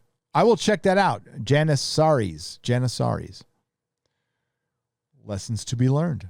So glad I got my copy of Heart of the Jedi before it was taken down on Amazon. Yeah, the thing's going for like $400. I am very happy for that author and anyone who enjoys the EU. You got some new material. That's fucking awesome. Might be the last you'll ever get. Jester of Roanoke for $2. Did you see the thread on Twitter I sent you? I did not. But I will check it out after the show. Thank you, Jester of Roanoke. Shellwave76, welcome to the Gandalf level. Thanks again, Bird of Prey 5 and Acure for the super chats. Darius Munchausen. Kinnels, 2 inches of minuscule mediocrity. Oh, come on. That's my boy you're talking about there. For $3.99. Nah, I know it's all in good fun. He can take it, and he's awesome, by the way. And so are you. Gary, loving the second helping of Afternoon Delight. Oh, yeah, very, very good. Very good. Nice. Afternoon Delight. Stone Dog, 1971. Thank you for the $1.49. I appreciate the donation. Classic Comics for $2. Good news. Emphas Ness is going to be in the Green Lantern. LOL. No. I know she's going to be in the Green Knight. Why did I say Green Lantern? You are fucking kidding me. She's going to be in the Green Knight, and I was looking forward to that. Oh boy. Yeah. Infus Nest, whatever. I put up a joke tweet today that the actress who played Carly Morgenthau in Captain America and Winter Soldier was going to play, she turned down the Superman role to play the Fantastic Four, Dr. Doom and Herbie. Manowar 665, the neighbor of the beast. Have you asked Bat Gary how good is the mud at Moby Dick's coffee shop? Moby Dick. I don't know, but I'll find out. Shellwave 76 for 50 Canadian pesos. Thank you very much. Hail, Gary. I read this one. But thank you again. Kinnell's slippery sodomized poop shooter for £1. You guys, that is terrible. Oh, Super Nate for $5. Appreciate the beautiful happy birthday song from you and Az yesterday. Oh, you're welcome. Let me know when the album releases and it comes in vinyl. Also, F Disney. The single's coming out. We'll remix it. Fucking Ryan Kinnell is awesome. He's a great channel. Go check him out. He's my friend. He's my boy. And he's killing it. He's absolutely killing it. John Ghost for $20. Gary, love the content. Keep up the good work. Thank you so much, John Ghost. I appreciate you. I will do my very best. Chris Bertles is a member at the Gandalf level. The Gandalf level. Hail. Member stream tomorrow. Zack Snyder's Justice League has been viewed 250 million times in China on the MIGU streaming platform, making it the most watched superhero film, surpassing Avengers Endgame, which had 240 million views. Hashtag restore the Snyderverse. Is that, I mean, Mikey, I'm not going to doubt you. That must be true. Holy shit. That's huge. The Snyder Cut surpassed Endgame in China.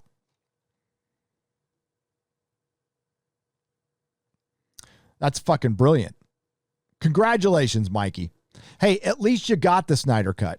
I want it in 4K. I want my 4K copy with my black and white version. Trent Kelly for 10 Australian dollars. I really do hope these Disney movies bomb in China. If they're released.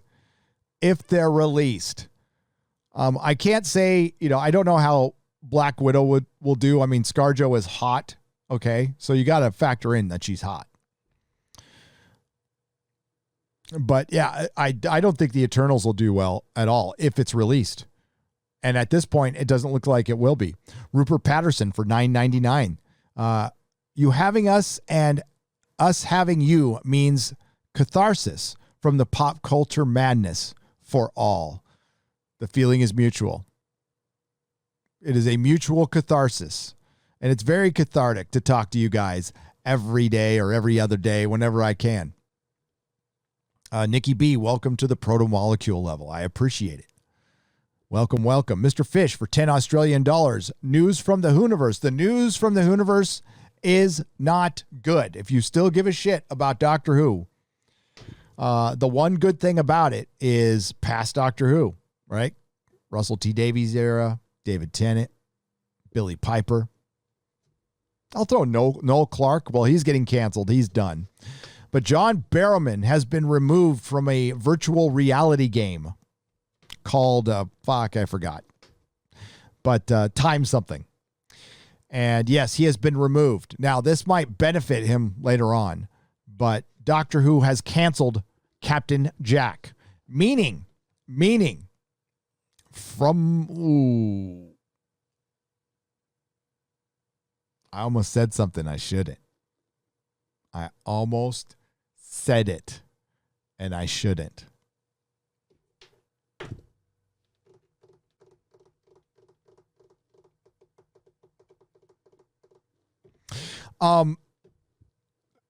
Doctor Who is not in a very good place right now.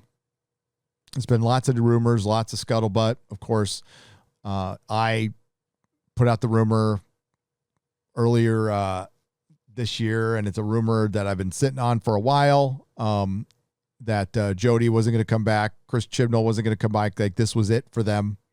Now, that was prior to the pandemic.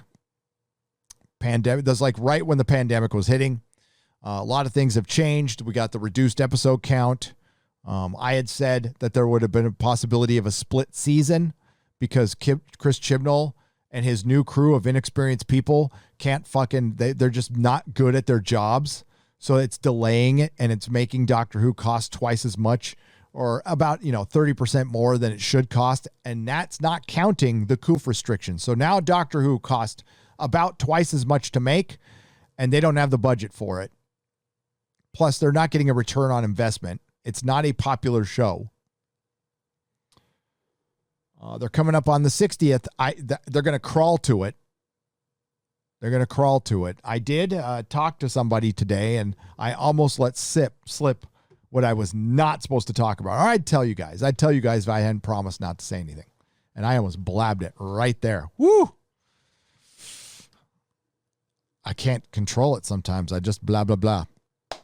I'll do a separate video on it if I'm given the thumbs up on whether I can talk about that. But it looks like John Barrowman's being canceled. He's still working for Dancing on Ice, and I hope he does. And as far as Noel Clarke is concerned, again, due process. The man, we need to, he needs to go to a court of law. They need to present evidence. And you do not shame the victim in any way, shape, or form. And we let justice happen, okay? And if he's guilty, then throw the book at him, Sandman says Run Runner for 5 Canadian pesos. Hollywood eating itself is the most entertaining thing that they have done in years. I agree with you, Gary. Popcorn time. It is fucking popcorn time. Divide and conquer. They want us divided. Divided by race, class, religion, politics. Learn, says David C. for £5. Absolutely. And that Disney policy is absolutely dividing us. And Disney and Warner Brothers and Hollywood have been dividing us through the mainstream media, mainstream entertainment for the last 4 years. And I know in some cases it's been longer, but it's been bad in the last 4 years, just bad. And it's been getting worse and worse each day. As each day passes, now it's embarrassingly bad.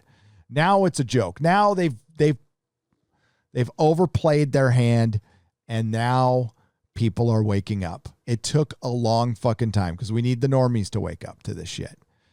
Gina Carano was one part.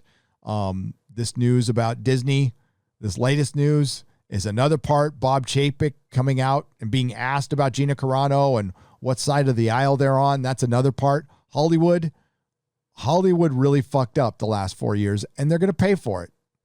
We're seeing every time the NFL, Major League Baseball, NBA, anytime a corporation, organization gets woke, all of a sudden, there's a lot less people around. Caravan, thank you for the $7.99 Australian. I appreciate it.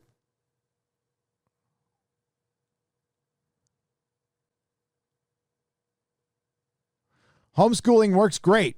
Here is a lot of support out there for these days, says Kyle Joy for $5. Yes, I have a friend who homeschools, and there is. I'm down with the private school though, if we can afford it, of course. But we got him into a Catholic school in San Francisco, right? And then they locked everything down, and we worked our asses off to get him into that Catholic school. Mr. Happy Sack for $5. Gary, you're like the Richard Cooper of pop culture. You got a twin. I have a twin? Let's see what that is.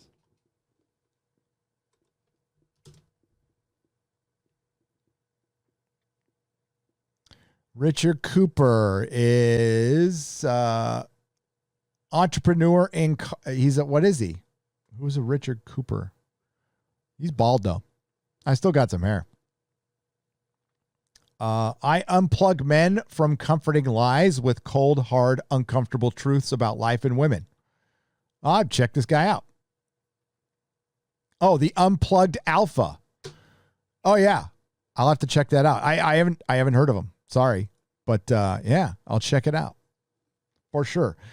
UFO.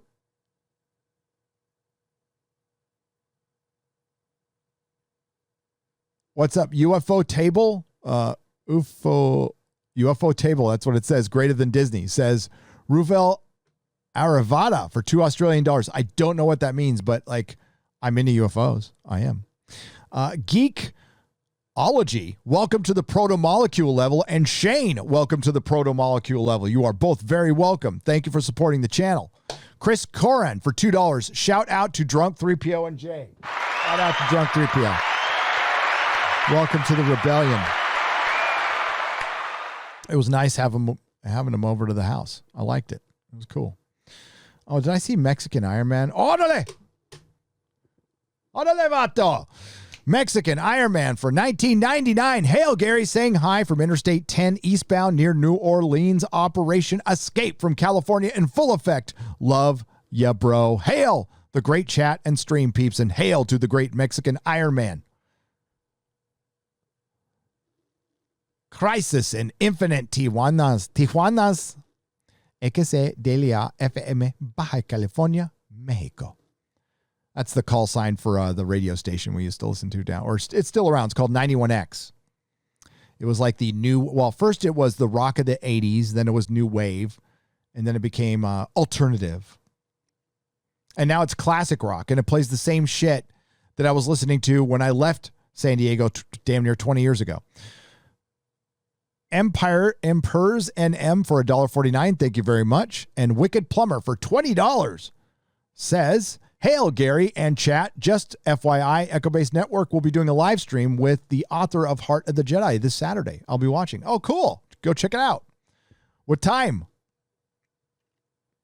What time on Saturday? I'm sure Echo Base has it on their schedule. Go check it out. But yeah, that's awesome. Octopus Prime, welcome to the proto-molecule level. I appreciate it. When they stop talking about race, etc., then we can treat each other as people. Yes, that, Dan, God, yes, that's where we achieve normalization. See, I want normalization. It is, to me, being gay is not a big deal to me. I don't trip. That impresses me about as much as if you tell me if you're a plumber. Like, cool. But honestly, what else you got?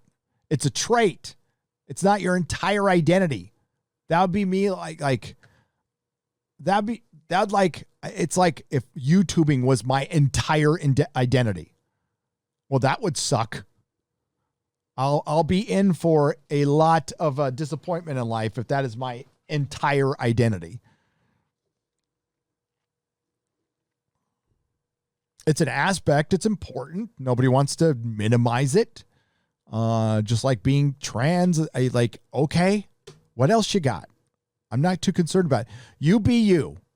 By all means, you be you. Free expression, free speech. I'm all for it. I don't have to like everything you say. I don't have to like everything about you. It doesn't mean I'll hate you. And guess what? You don't have to accept me, and I don't have to accept you. We can tolerate, but I don't have to accept. And again, and respect has to be earned. And we owe each other basic respect. Like the first time I meet you, I'm not going to go, hey, dick, but most of the time we owe each other jack shit, and life doesn't owe us shit either. It only owes us death. That's our equity of outcome. Paul Johnson for £5. Thank you for the super sticker. You're incredible. Best time is now for $4.99. Gary, is Vegas still on in August? Yes, absolutely yes. We are looking for places to have our shindig. Could you remind us of the dates? Absolutely. August 11th through 15th.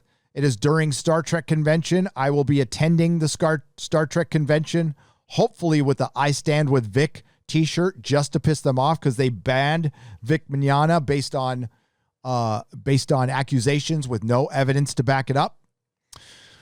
So I will go there just to be a little thorn in their side, but I'm also going to go there and probably go check out the Star Trek stuff I like. Not there to cause any trouble. Just wear a t-shirt. That's all. But it's August 11th through 15th. And check out the Star Trek Las Vegas website for info. Do not buy the $1,000 package. It's a total ripoff. If you can afford it. Just get the daily ticket for like $75 or $80. That's the only one you need. The packages are complete shit. I bought one. It was a waste of I might as well have taken $1,000 and set it on fire. They gave me a fucking Star Trek Discovery coin and that was it. And they said I could attend some dinner that was like really half-ass. So it's not worth it. Good luck with the move, Gary. I've moved enough times to know how much of a pain it can be. But in the end, you'll be in a better place. Thank you, John Ghost, for $20. I appreciate that. It's a total fucking pain in the ass. Unbelievable pain in the ass to fucking set up this fucking studio on a temporary basis again. And then my poor wife has to do pretty much everything else while she works once in a while I'm working all the time. And my poor son, thankfully, I have a fucking great son who I don't have to watch every damn second, who's attending school and doing well, despite his insane fucking teachers. So I'm blessed. I'm blessed, man. And my oldest son is watching the house. He's doing a great job. So my kids can't imitate foreign accents. That will make high school drama production interesting, won't it? Johnny David for $5 Australian. According to them, yes. But John, your kids can do whatever the fuck you want them to do, and you know that. It's what I said about Cuomo. I mean, fuck Cuomo. I don't like Cuomo. But the guy didn't get canceled because he didn't allow himself to get canceled. And he should have been. He still should be. The man should not be fucking. He's a creep. And he killed a lot of grandmas. But he still has a job because he didn't back down and because he's got a D next to his name. And, you know, and his dad was governor or whatever. It's all part of the elitism bullshit that you and I would never experience that kind of understanding or empathy. But he didn't back down. And the same goes for people telling us what language should be. So if they start going, well, no, you can't say that anymore. Go, no, I'll say whatever the fuck I want. Az has said it over and over again, and I agree with him. There's an easy answer for all of that. No.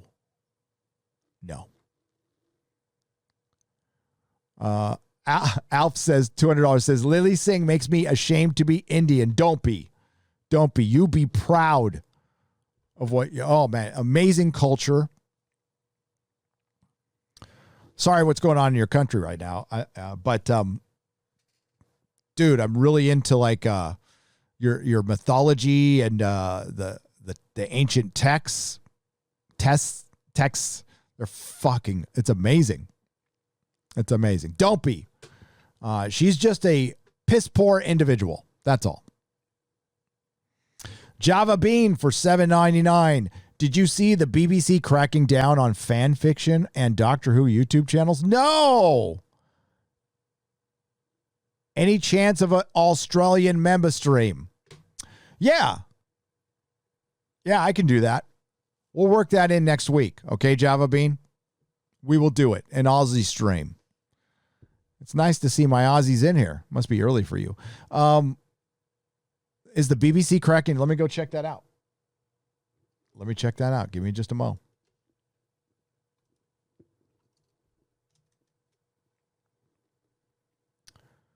Let's see. I don't need the doubled up. There we go. Let's see. Doctor Who fanfic.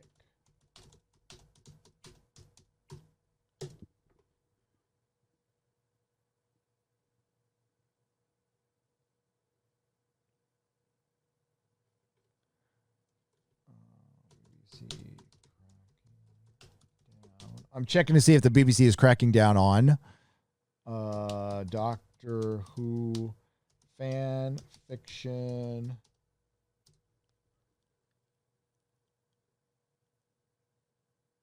Yeah, I don't see anything. Hey, Java Bean, if you could DM me or email me an article on that, if there's an article on that, I would love to see it. I haven't heard that. I wouldn't be surprised. I'd be more surprised that if people were actually making Doctor Who fan fiction at this point. Like, who gives a fuck? I mean, that would be the best option, to be honest with you.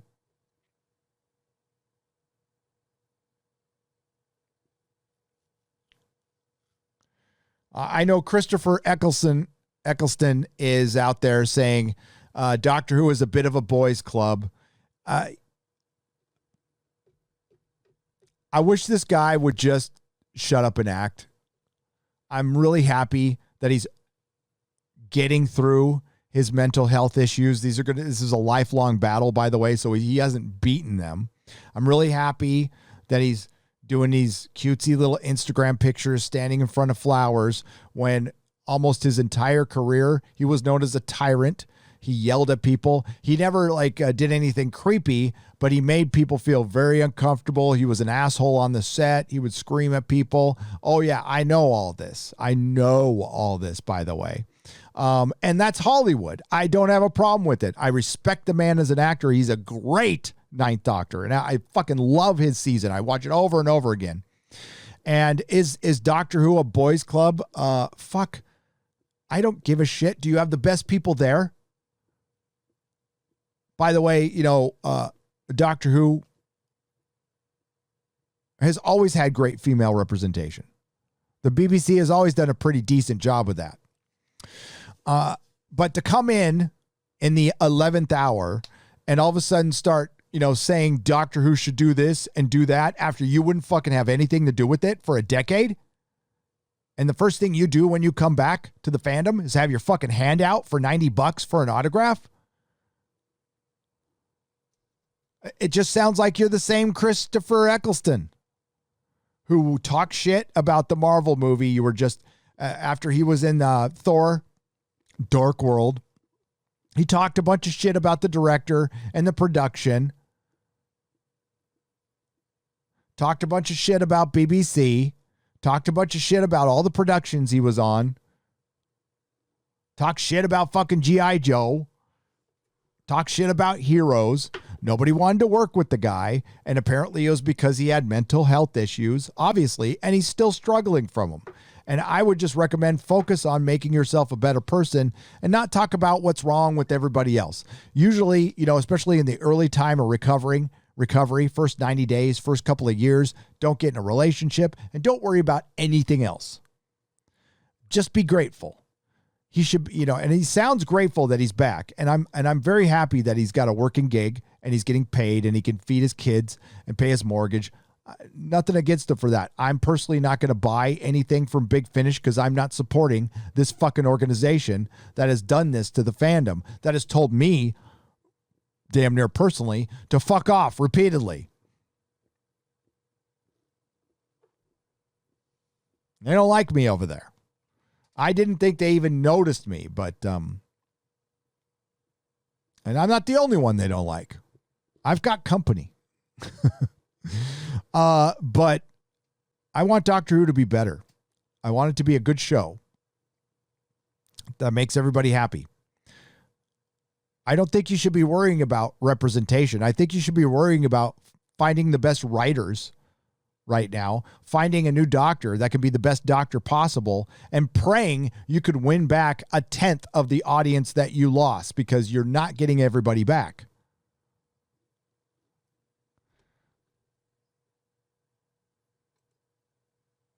Some people got a little miffed about my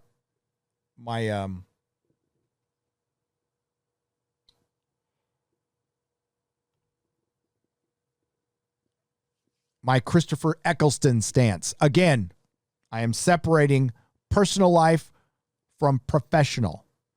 Happy for the man that he's gotten through his very real struggles, which was an eating disorder. And I think it's real fucking cool and brave that a man came out and talked about an eating disorder. You don't hear men doing that very, very much, and that's good. That's what he should be focusing on. Instead of going, this is what makes me feel like it might be, I don't know, bullshit. Because I've seen this again and again and again. And there might be a lot of young fans who are following Doctor Who who are buying this hook, line, and sinker. And I'm going to wait and see. I'm not going to judge the man, but I'm going to wait and see.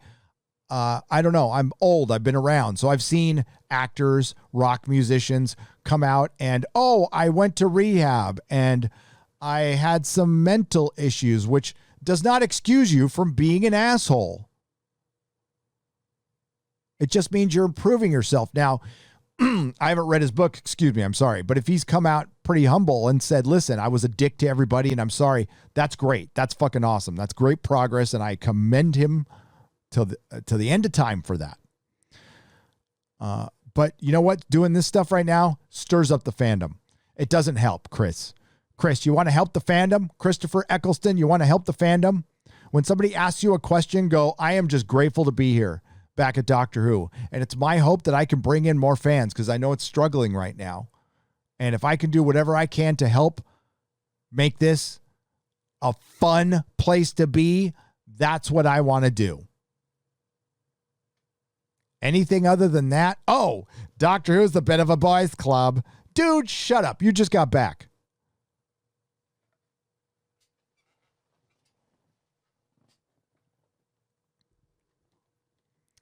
I would even think about, buying his Big Finish stuff secondhand, but I know it's going to be woke as hell. And now if somebody's heard it and it isn't woke, please let me know, Gary@nerdrotic.com. And again, I respect the hell out of this man. I think he's a great actor. He's a great actor.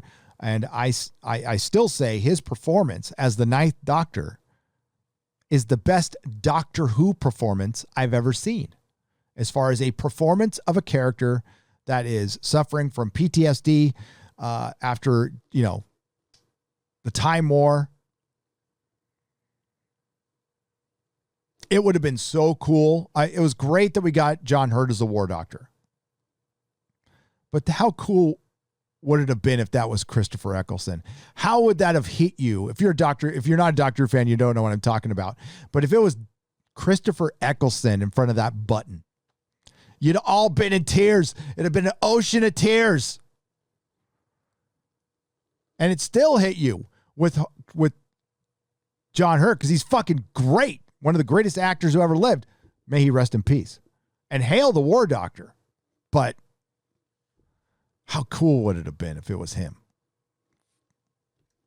There wouldn't have been a dry eye in the fucking house.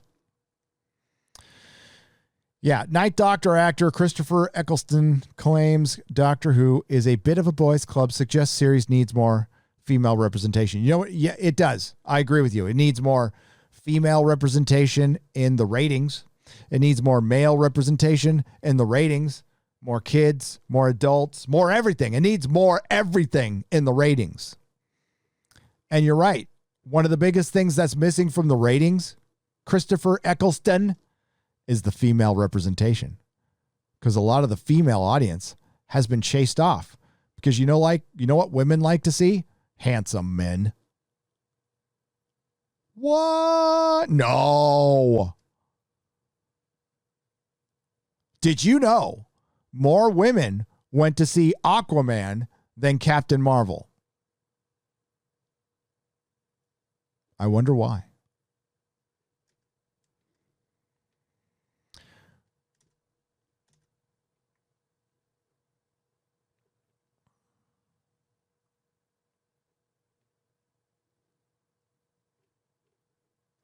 In the second part of the exclusive interview published in the 564th issue of Doctor Who magazine, damn near have them all. I have 400 issues. Eccleston, who portrayed, did you know, before I even go on, like Doctor Who magazine, you can get it at Barnes and Noble. You can subscribe to it, maybe at a newsstand here and there. At the peak of my store, I was selling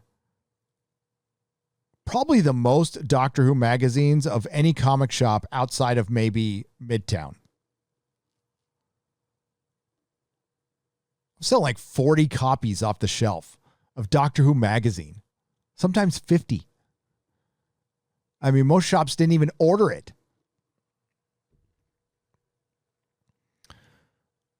And you want to know why? Because I wouldn't shut the fuck up about Doctor Who. I love Doctor Who so much. It would be on in my store all the time. And yeah, we'd talk about superheroes, but then we'd start talking about what was on the screen in my shop. And then that customer walked out with a Doctor Who action figure, a couple of Doctor Who comics. I was selling Doctor Who comics, property comics, which don't sell. I had 100 subscribers to Doctor Who, the comic book. Because nerds, we love to share what we love. But we're constantly getting spit and shit on. Eccleston, who portrayed the series Ninth Doctor upon the revival in 2005, first turned to the subject of female representation on Doctor Who by explaining how he would very much like the Doctor to meet English suffragette Emily Davidson, who threw herself in front of an Epsom Derby winner and was one of the forerunners of the feminist movement and a martyr for it.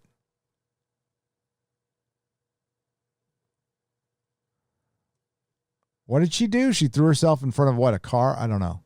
I'm checking right now.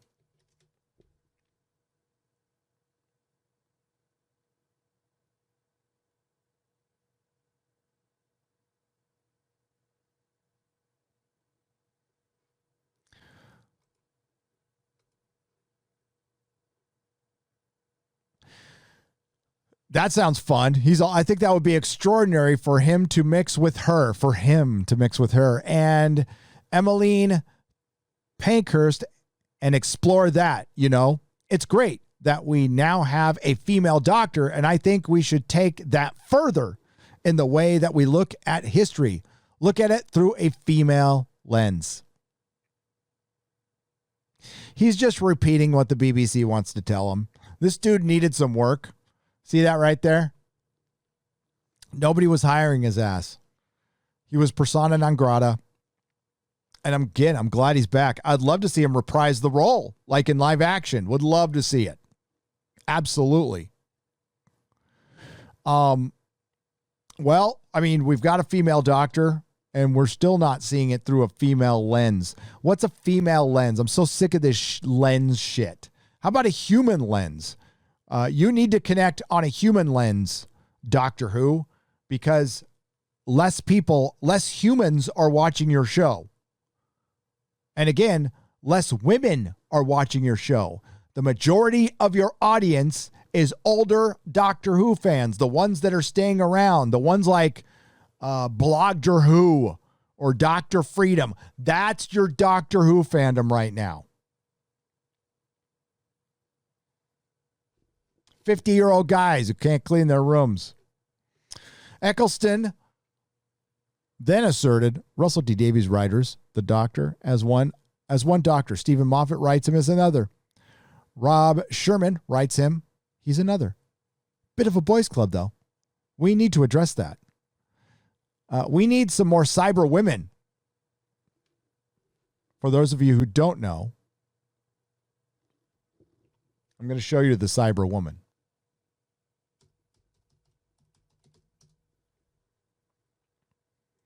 I'm down with more of the cyber women. This might be too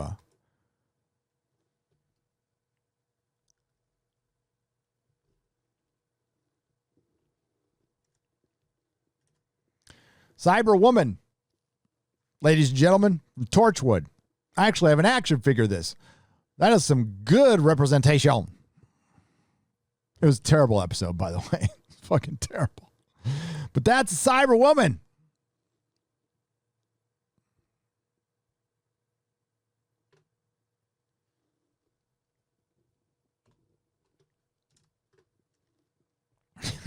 Any excuse to show the cyber woman. Shut up, Christopher. You're a great actor. I still respect you. I get what he's saying. Again, he's like, I'll do what. Think about Winston. When Winston got his job, what did he say? There's a good paycheck in it. I'll believe in whatever you want. I'll believe in whatever you want. Where was I? I think I want tacos tonight. I do. So tell you what. Oh my Lord. Hang on. I see him. We got two $200 super chats back to back. What the hell? And I was thinking about tacos. I was daydreaming about tacos.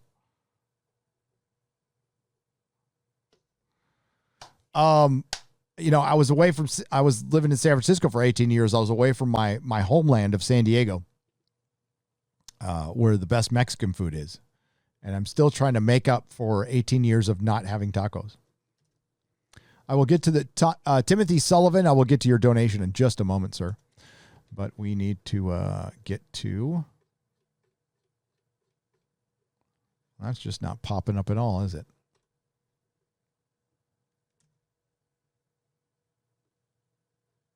Why is that?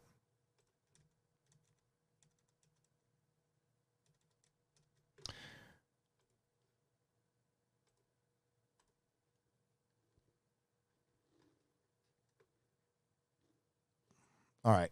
So we got George Moilo for $200.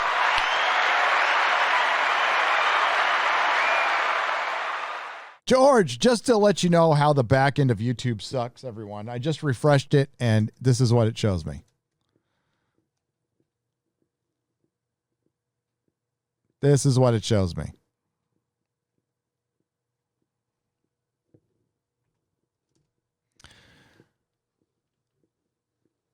The only thing more dangerous than facing down a corrupt system with unlimited resources like Hollywood is the corrupt system facing an awkward fan base who realize, awakened fan base who realize that they have nothing to lose and everything to gain by cutting the cord, severing ties, doing our own thing. Hollywood, we don't fucking need you. That's what the man's saying. That is part one. Part two, George Moyle. George. Part two, yearning for fun films, great stories, mythical heroes doesn't make me an enemy. We are not your enemy. All it means is I'm me. That's what America has always been about. The power to freely be you. That's why I'm here at Nerdrotic. The front line of fun and freedom. Hail Nerdrotic. Hail George Moilo. Hail the chat. God bless America.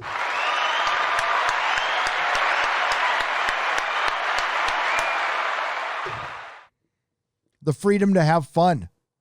Enjoy some boobs, a nice ass,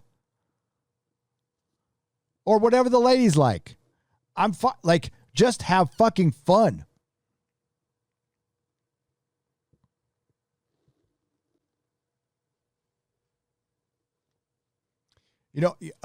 Americans have been fed constant fear and oppression. It makes it hard to do things like and enjoy a barbecue, a family function when you've got a state telling you can't do it. It's time for us to just live. If Bad Reboot says no more white comfort, you do not give them a cent of your fucking money. I'm not going to. Fuck that organization. And they were preaching that shit last year, and it's the same shit Disney just got rid of.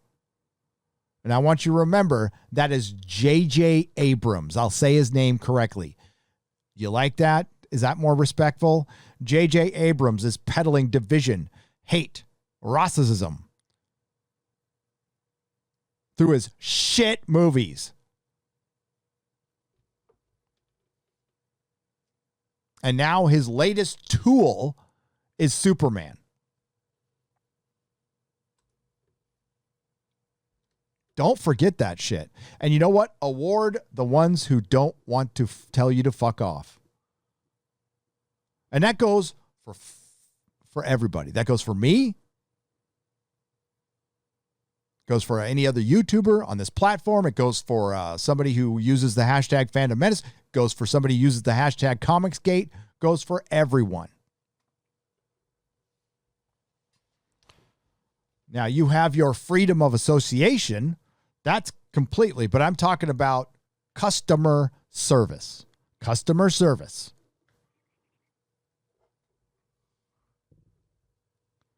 And keeping your eye on the prize. That goes for me. Keeping your eye on the prize. And that prize is not anybody here in the chat. It's not some Twitter handle with an anime logo and 5 followers that called me an ist or a phobe that I need to present every 5 minutes. Don't give a shit. That's not my problem. It's not my concern.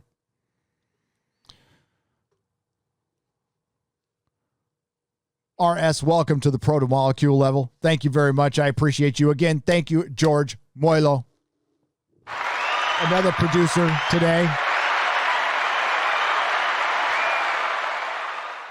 I've got the ambidextrous mouse thing going right now. Dual mouses. Where did it go?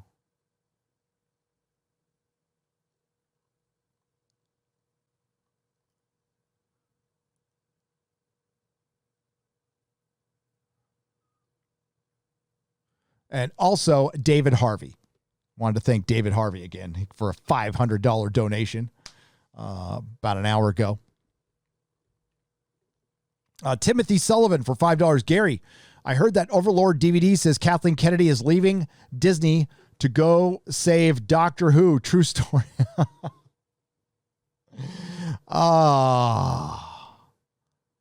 Tell you what, how about Chris Chibnall goes to Lucasfilm to go save Lucasfilm? And I don't say that. That would be, well, I'm just watching this all happen. I don't expect Doctor Who to turn it around. I would love it. I would love for it to happen. I would love for us to get away from this woke shit and then people see it for what it is. Divisive, racism. It really, it's being used to peddle hate. It's being used as a shield to peddle hate and divide fandoms. And if we could all look back on it and get more to actual normalization, so we get like a black doctor, like we probably should have gotten, that's what I was fully expecting, a black male doctor. But see, that wouldn't have pissed anybody off. The Doctor Who fandom would have welcomed that with open arms. No, they needed to piss people off. They needed to be subversive. They needed to divide.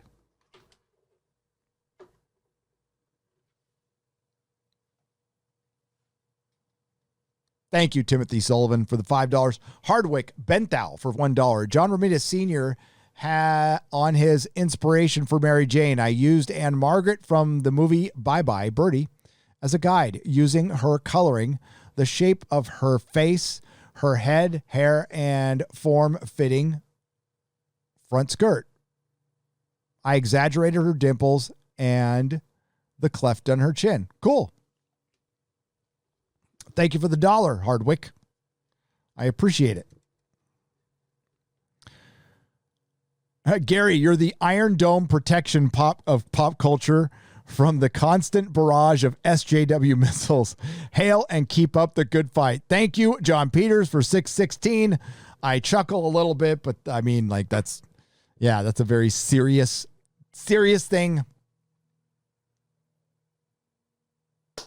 Oh, Dolified for $10. I heard about that.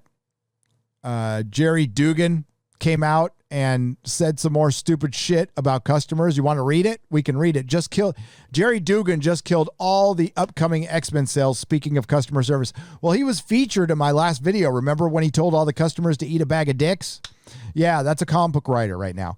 For one, he's a mediocre comic book writer. That dude shouldn't be saying shit. You hear that, Jerry Dugan? You are mediocre at best. I will forget you. You will be one of the people I forget very soon because your shit it's okay. It ain't great. I mean, you're better than Kelly Sue DeConnick and Gail Simone. Maybe not, though. Let's see if I'm not blocked by him.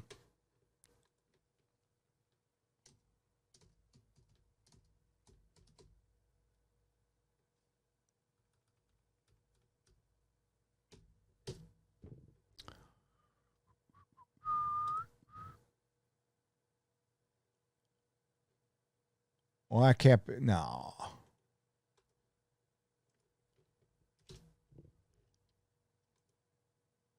There we go.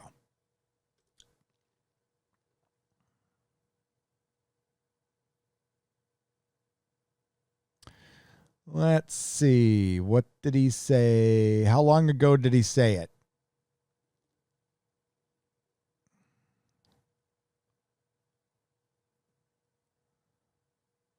Oh, there it is. This guy's a dumb shit.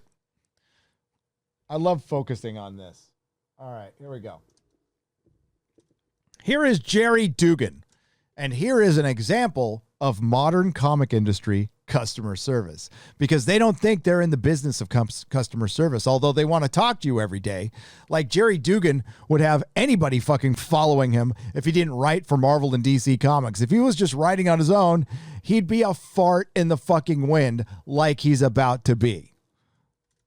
Let's see. How many followers does Jerry Dugan have? He's got more than me. There you go. I've got 28,000, but I'm not a comic. I'm not Jerry Dugan. He gets about the same interaction on tweets than I do, though. The folks collaborating on X Comics are cooking up the biggest stories in comics right now. Are they? The goal is to have fun, thrill our artists and editors. The goal is to have fun, thrill our artists and editors, and give readers what they didn't know they needed. God, that mantra, that fucking writing mantra, give the reader what they didn't know they needed, is a pretentious fucking shit. Certainly, you want to write what you want to write, and that's fine. But if it's not good and the reader rejects it, you might want to consider that you suck, but they never do. They always think, well, the readers are stupid. And by the way, this is an industry that fucking hates you, that regularly calls you as a comic book reader a mouth breather. That's a quote from Garth Ennis. Next time you want to buy a Garth Ennis book, remember, he thinks you're a fucking idiot for buying his books, and he calls you a mouth breather. The goal is to make the artist happy. Everyone else is along for the ride. Well, okay. So your goal is to make your hack artist happy. Okay. Please do not give us your great story ideas. They are for you to exploit. Please, that's fine. Please do not behave in an unhinged manner about the comic books to folks working hard on them. Be cool. The reign of X is here. Hope you dig it, but we sure as hell are having fun.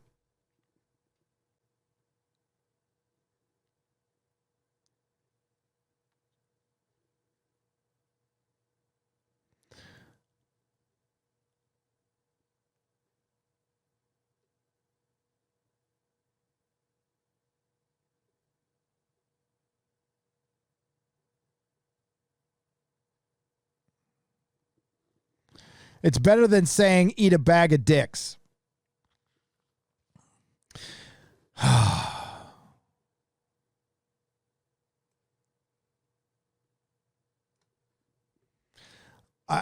I'm not going to, I don't buy Marvel comics. I don't buy modern Marvel comics, and I won't. Not until like the Jerry Dugans who tell fans to eat a bag of dicks are gone. He can write all the X shit he wants. I'm not buying it. I'm not going to promote it. I'm not going to shout it out on this channel. I'm not going to do shit. But he doesn't care. He doesn't need me. And I don't need him.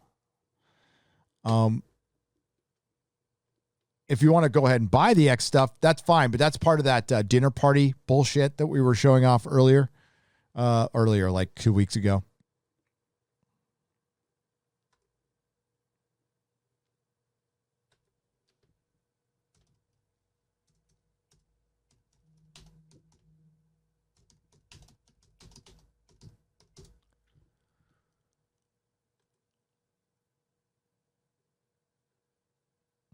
tweet is gone. Let's see. I'm trying to find it.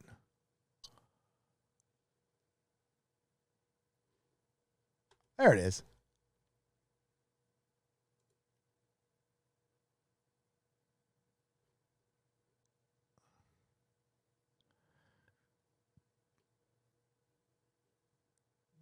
There it is. The tweet's missing, but here, I can show this.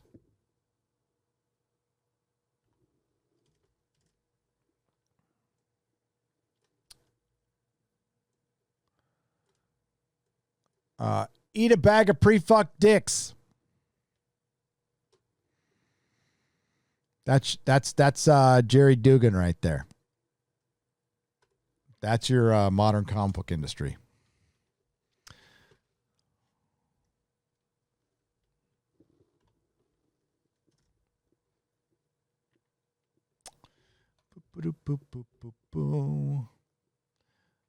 Jim the Skeptic for $5. Johnny Carson was the best. Move the cat. Please sell me that hat. Hail Nerdrotic. These hats will be available soon. The Gray's hat, we're making more. We also have hoodies available. I got to talk to Mrs. Nerdrotic how we're selling those, though, before I blast it out. Hardwick Benthau for $1. If I send you a package in the mail, do I have to address it to Nerdrotic, or can I address it to Gary Beekler? The post office people over here might not understand what Nerdrotic is meant. The wrong idea. Hardwick, no, you address it to my name. You know my name. Address, that's great. The P.O. box is available on the About section of this channel, or you can find it on nerdrotic.com. I should put it in my description. I always forget. But yeah, just Gary Beekler is fine. Absolutely fine. Thank you. James Corden is not quitting the late night as late show, says Dr. 14 Blu-ray reviews for $1.41. No, he'll probably just get canceled. None of them quit, by the way, Dr. 14 Blu-ray reviews. They say they do. Ellen didn't quit. Her show was ending, but they let her quit on her terms. Hardwick Benthau for $1. I like Craig Ferguson's show a lot. Yeah, he wasn't bad. He had a great sense of humor and camaraderie with his guests. He quit while he was still on top just before everything started going woke. I think he should have been cast as the next Doctor. What I love about Hardwick is he likes to get maximum verbiage out of his chat. He will use up every... That's awesome. People are taking Gwyneth Paltrow's quote out of context. She was saying that she coped with quarantine by drinking too much and eating and binging. No, Gwyneth Paltrow's Hardwick. She's a dipshit. Don't defend her. She's a total dipshit.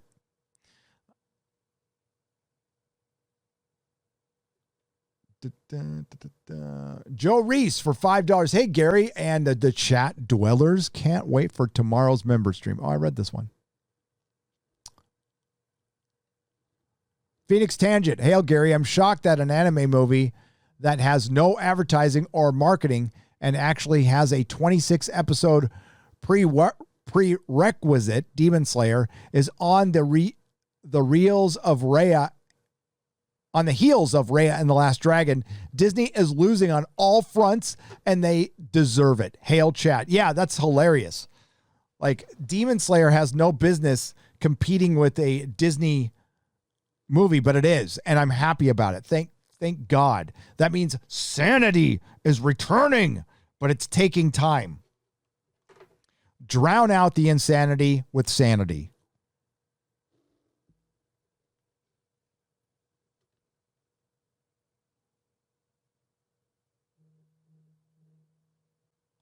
Dr. 14 Blu-ray reviews for $1.41. You should watch Gavin and Stacey, and it's not woke. Gary, what do they teach in public school that you hate for $1.41? Critical race theory. They also made my son, who has special needs, write. This is just one of the many. One of his creative writing projects was to be about white privilege, and I've told the story. I went and shut that shit down. I shut that shit down. Fuck no. Mm-mm.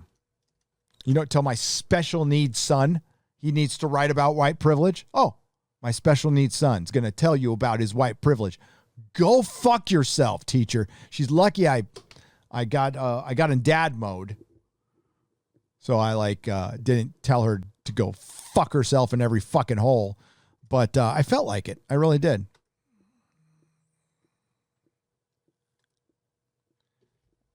What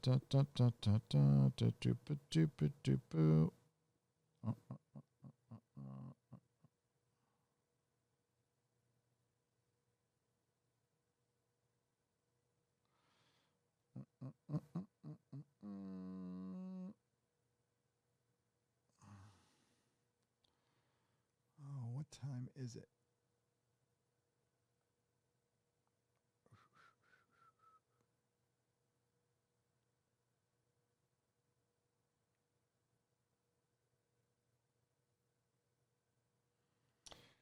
Yeah, I forgot to share this on Twitter. Oh, well, you know what? No noticeable difference.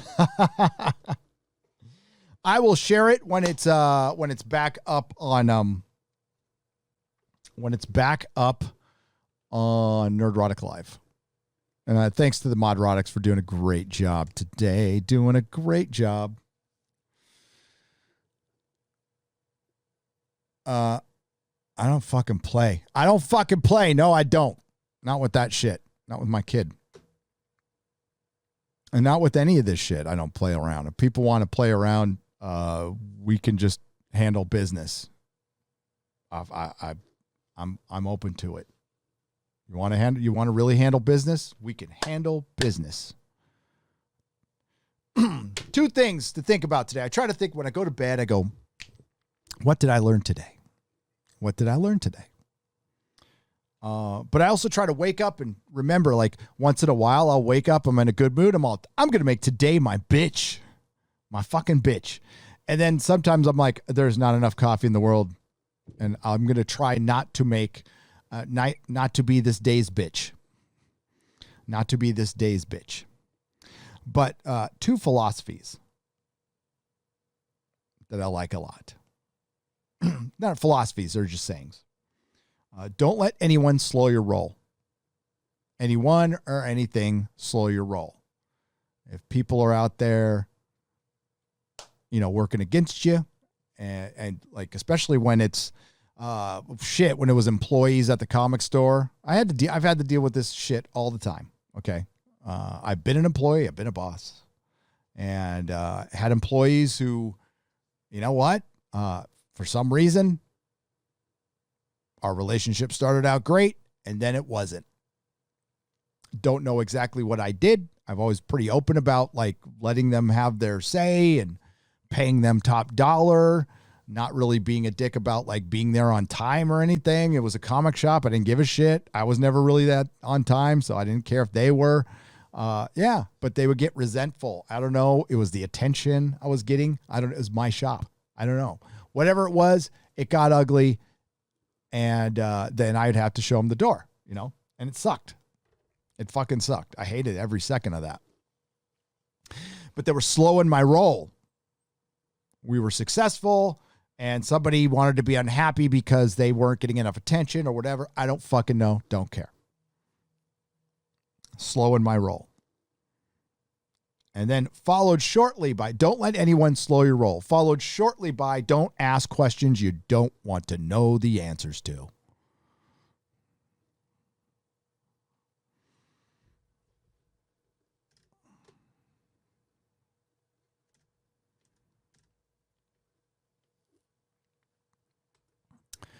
But okay. Where are we at?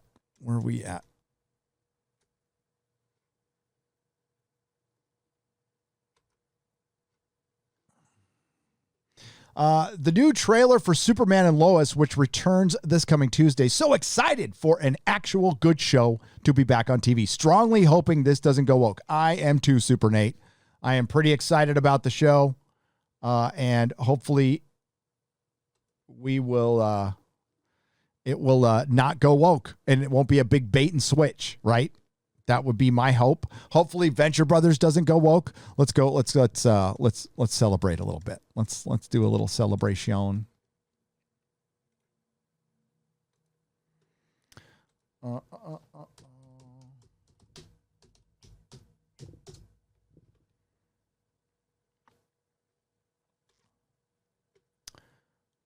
There we go. There we go.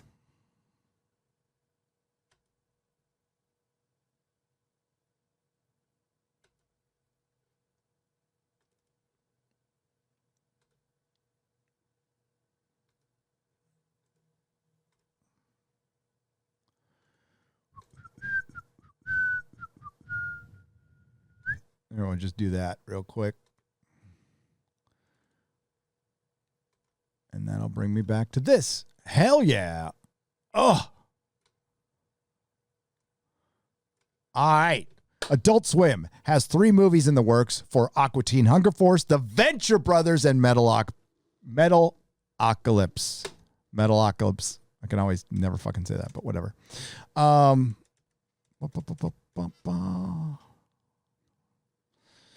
3 popular Adult Swim series are getting a feature take. Aqua Teen Hunger Force, Metalocalypse,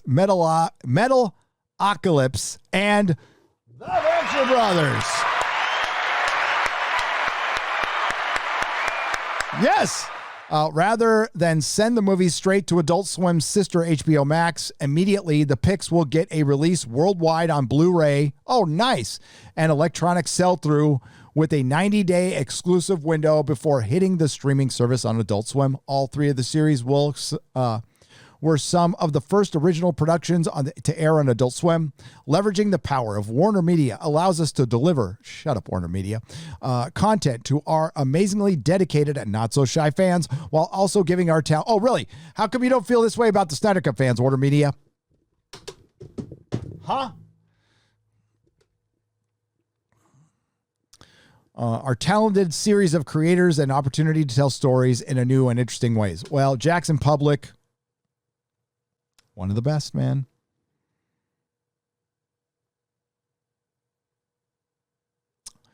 In the Venture Brothers movie, Doc's latest invention will either bankrupt the Ventures or launch them into new heights as Hank searches for himself.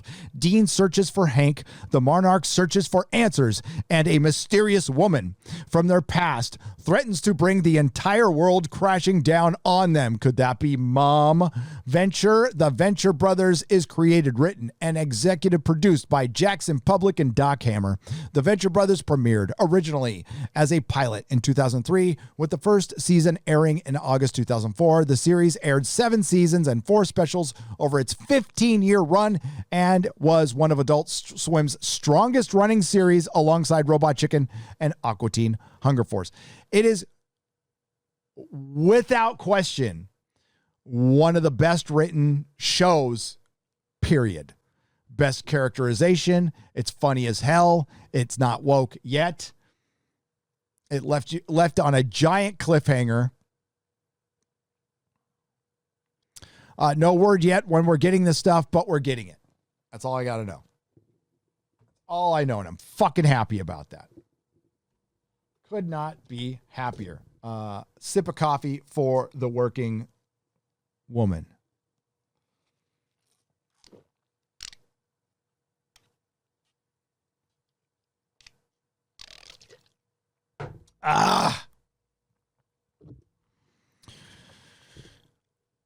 That's right. What are we getting? Let's see what here. What do we get in the chat today?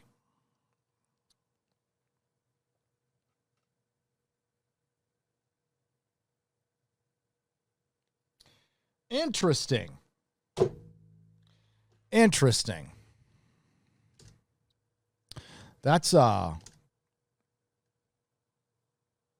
That's interesting.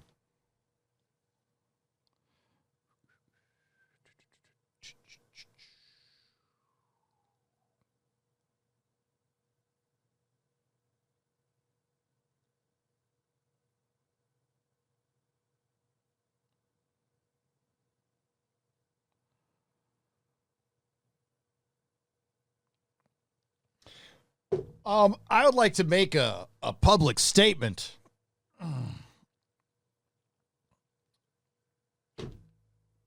Concerning live streaming. Live streaming is available for any channel on this platform. I do not believe there's any restriction on when anyone can live stream. There's a restriction on how long we can live stream, but there's no restriction on when we can live stream. Now, I work by what's called my own schedule, which is a little erratic. It's a little erratic because, like I stated earlier, I take each day as it comes. I have plans. I was supposed to meet with X-Ray Girl at 2:30. I had to change it because I had to do this live stream because a bunch of stuff happened from yesterday that carried over into this day, and then I had to feed my kid. I don't want to bore you with all this stuff, but this is why I don't really stick to a schedule outside of Friday Night Tights and the Inquisition. Now, I eventually will get to one after I move, but it's a big fucking internet. This is the second most searched platform on the planet.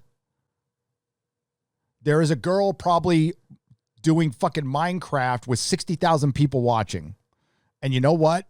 She's not stepping on me. You know what? Sometimes Tim Pool, sometimes Adam Sigler stream at the same time I do. It doesn't step on me. It doesn't hurt my channel. It's a big fucking internet. People can watch stuff at other times. I repost all my live streams.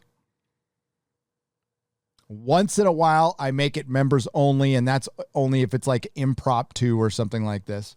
But I start my live streams when they work out the best time for me. It's not to anything other than that. It has nothing to do with anybody else's live stream, or I have no idea what's going on when it comes to that. I worry about my channel alone. Statement over. All right. And if, I wish everybody luck. I do. I wish people great success out there on the YouTubes. It's not easy, but it's not hard either. It's fun. Please don't cancel James Corden. He might come back to the UK. So fed for £5. All right. We'll hang on to him just so he doesn't go back there.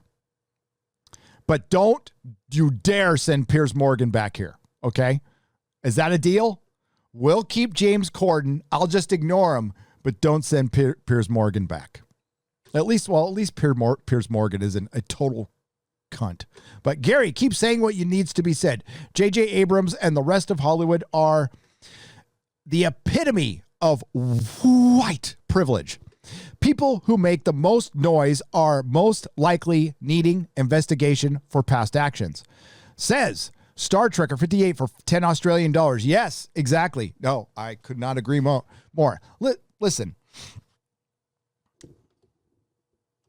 These people make pretend for a living. They make pretend. They're grown adults who make pretend, which I respect and I like for the most part, but that's all you do. Their self-importance has gone out of fucking control. We don't need them. We don't give a fuck about them outside of dancing for us. Dance for us, clown. That's all you need to do. You're the court jester. But when they start telling us how to live and start getting, oh my God, I can't remember who it was, but the one who was like talking like this at the Oscars, when we all live together. It's like, shut the fuck up. Seriously, shut the fuck up. You're an adult pretender. You have no idea how the world works. Greta Thunberg has been to more school than all of you all. Ricky Gervais was right, by the way, that Golden Globes speech. I listen to that like once a month. It's glorious, and it's fucking true. They don't know shit. Thank your God and fuck off. That's all you need to do when you win an award, and entertain us. Outside of that, I don't want to see you. And if you do insist on being an asshole, then it's just going to hurt you, not me. Eventually, I can just walk away. I don't fucking need you. And neither do they. That's all.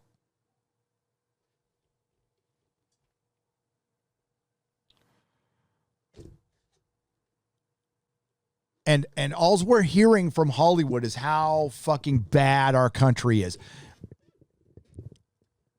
A member from the HFPA said this is a racist country. People like Jar Jar Abrams are calling this a racist country. And then they want to sell you shit. Tell them to fuck off often and loudly. Not saying this is a perfect country. Not saying racism doesn't exist. There's a big difference. Big fucking difference. Than that and calling all your customers, all of my fellow citizens who just go about their lives, who think life is, I don't know, pretty good actually. But all we're hearing from the millionaires and the billionaires is how shitty life is.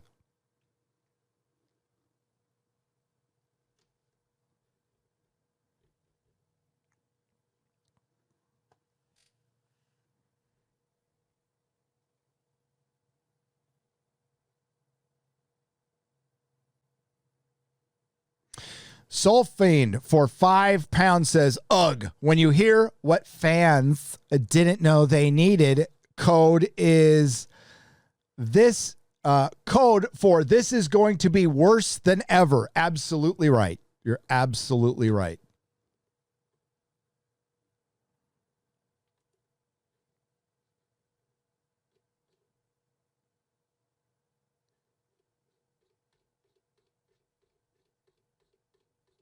Oh, I missed that one.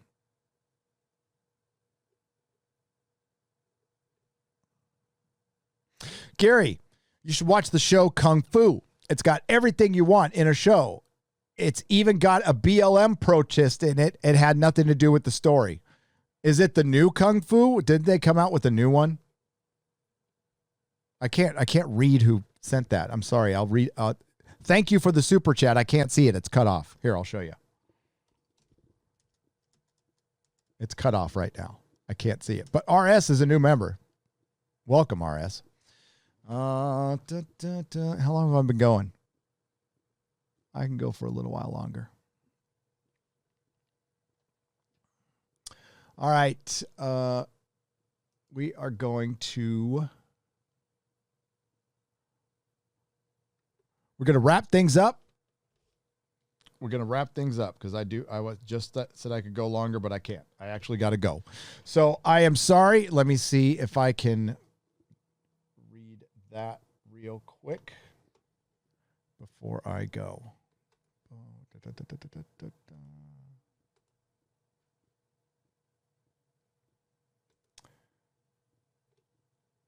Outstanding. Outstanding. Supers. Here we go.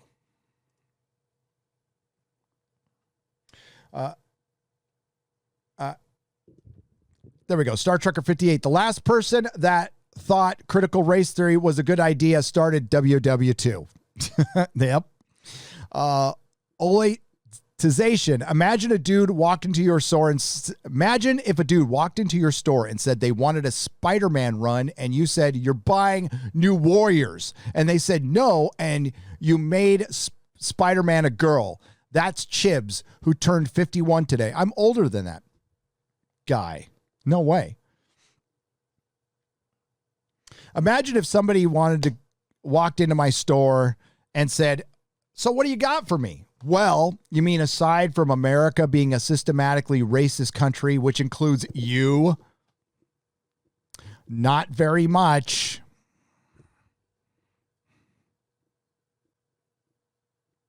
Roger H., thank you for the thumbs up super sticker. George Moilo, thank you once again for the two $200 super chats. Canadian Citizen, love the fandom medicine, your content, absolute cultural heroes. My question, what's the story behind heel versus babyface's name? Is it just a baby stomping joke? Am I missing something? Yes. Canadian Citizen for 10 Canadian pesos. It's a wrestling term. So the bad guy is the heel and the good guy is the babyface. So it's a wrestling term.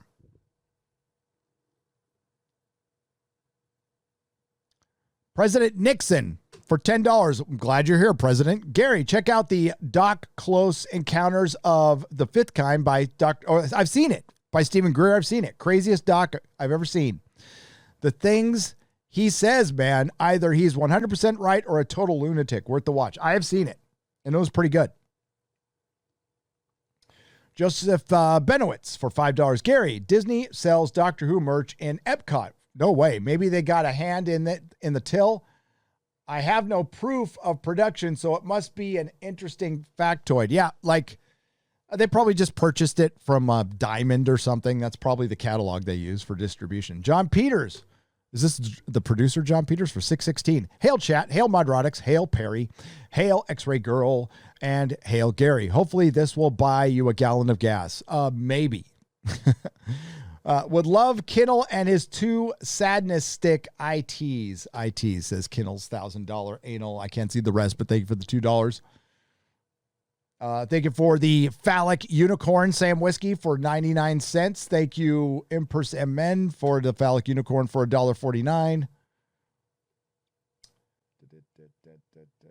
Gary, I want to get into Star Trek, but I don't know where to start and what to avoid. What would you say is the best? What would you say is best watched first? The original series. Sergei Berengard for 5 Canadian pesos, the original series, available on Netflix. Pia Zadora, I loved her in Santa Claus versus the Martians. Was she in that, Stephen Otten, for $5? I don't remember her being in that. We're going to find out that Thor left his wife and children without child support. He cheated on her and beat his children. That's Thor 4, probably. Jabbo Jr. for $5. You're probably right. Killjoy for $5. Burn, baby, burn. Hollywood Inferno. Burn a motherfucker down. A Gladiator for $4.99 deleted the message. Don't know what it said, but thank you for the $4.99. Lane Bristow. Gwyneth Paltrow was forced to eat bread. I suggest we let her eat cake, says Lane Bristow. I agree. George Peter Gatus. Could we, as a group, buy shares in Disney and make our voices known as shareholders? You know, I thought about that. I don't think we have the numbers. And that would take a lot of money. But I don't know. They form groups to push Disney into social justice. Or it wasn't Disney, it was another company. Those groups exist. It's something it's worth thinking about, George. It is. Rex Hutchinson for £5. The thing is, though, we're benefiting Disney while we're doing it. Hail, Gary, joined as a member today. Have a coffee on me. I thought it was time I gave a little back for the entertainment you gave me. Wow. Well, thank you, Rex. I appreciate that. The people forgot how to fight, says Dan C. for £5. I agree. James Davis for $5. Waiting on foot reveal. Until then, I read Miracle Man. Foot reveal. God, I hope you're not talking about you. You don't want to see my feet. They just look like feet.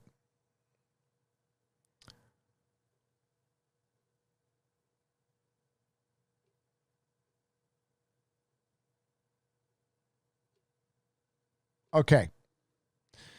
I am truly sorry if I didn't get to everybody's donation and super chat. Hardwick Benthau, I know you had one. It was pretty long. Okay. We'll do one more. There's David Harvey. Here we go. Hardwick Benthau. The article on Dan Dohler's Night Beast gave J.J. Abrams his start in sci-fi. Reveal how J.J. Abrams got his showbiz start at age 16 because he wrote Don Dohler. He babysat Spielberg's kids, Hardwick Benthau. That's how he got to work at 16 years old. He babysat Steven Spielberg's kids. That's pretty much all you need to do. But thank you, sir.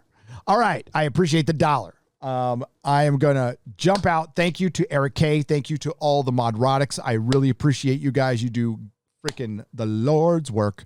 I thank everyone who decided to take time out of your life to join me in the chat today, just to interact or just to sit there as a wallflower, which is totally cool too. I thank everyone who donated and super chatted today. I'm sorry I could not get to them all. They will be made up in the super chat square up. The next one's coming out soon.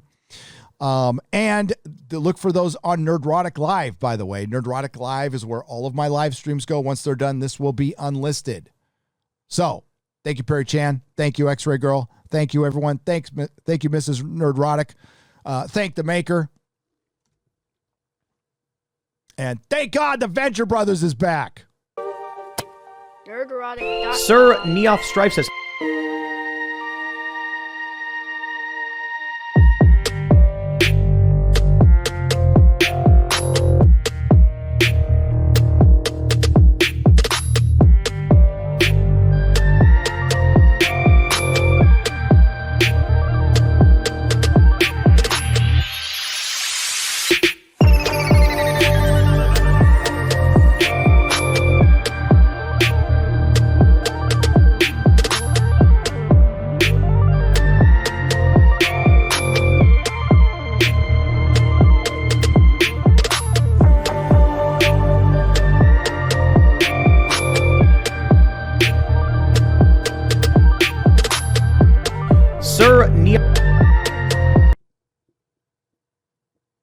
Can you hear me now? I thought I had sound on before. So we're going to read George Moilo's super chat for $200. I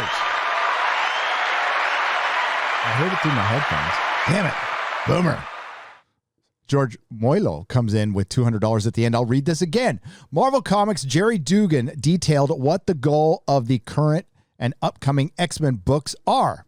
The goal is to make the artist happy. Everyone else is along for the ride. I'm buying old X-Men only. I have 5 words for him.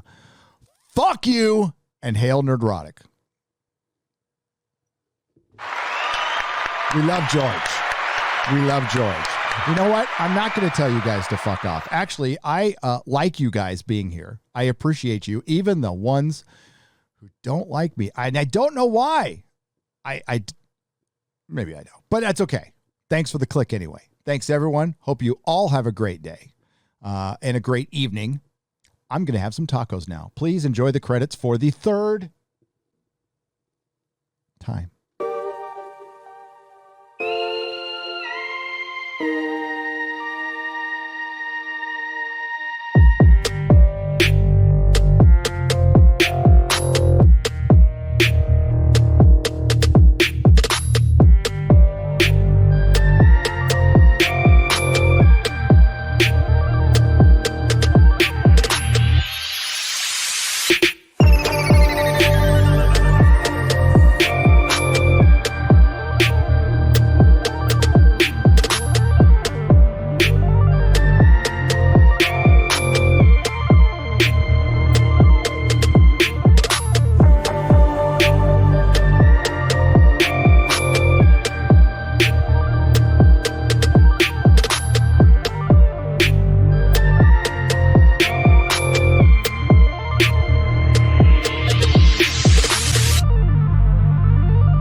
Sporking News Podcast. He's live right now. Tell him Nerdrotic sent you.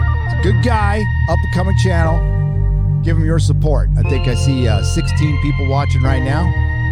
Let's get it up to, I think we can get back up to 30, can't we? Maybe 50? I don't know. It's up to you guys. Not telling you what to do, but I highly recommend it.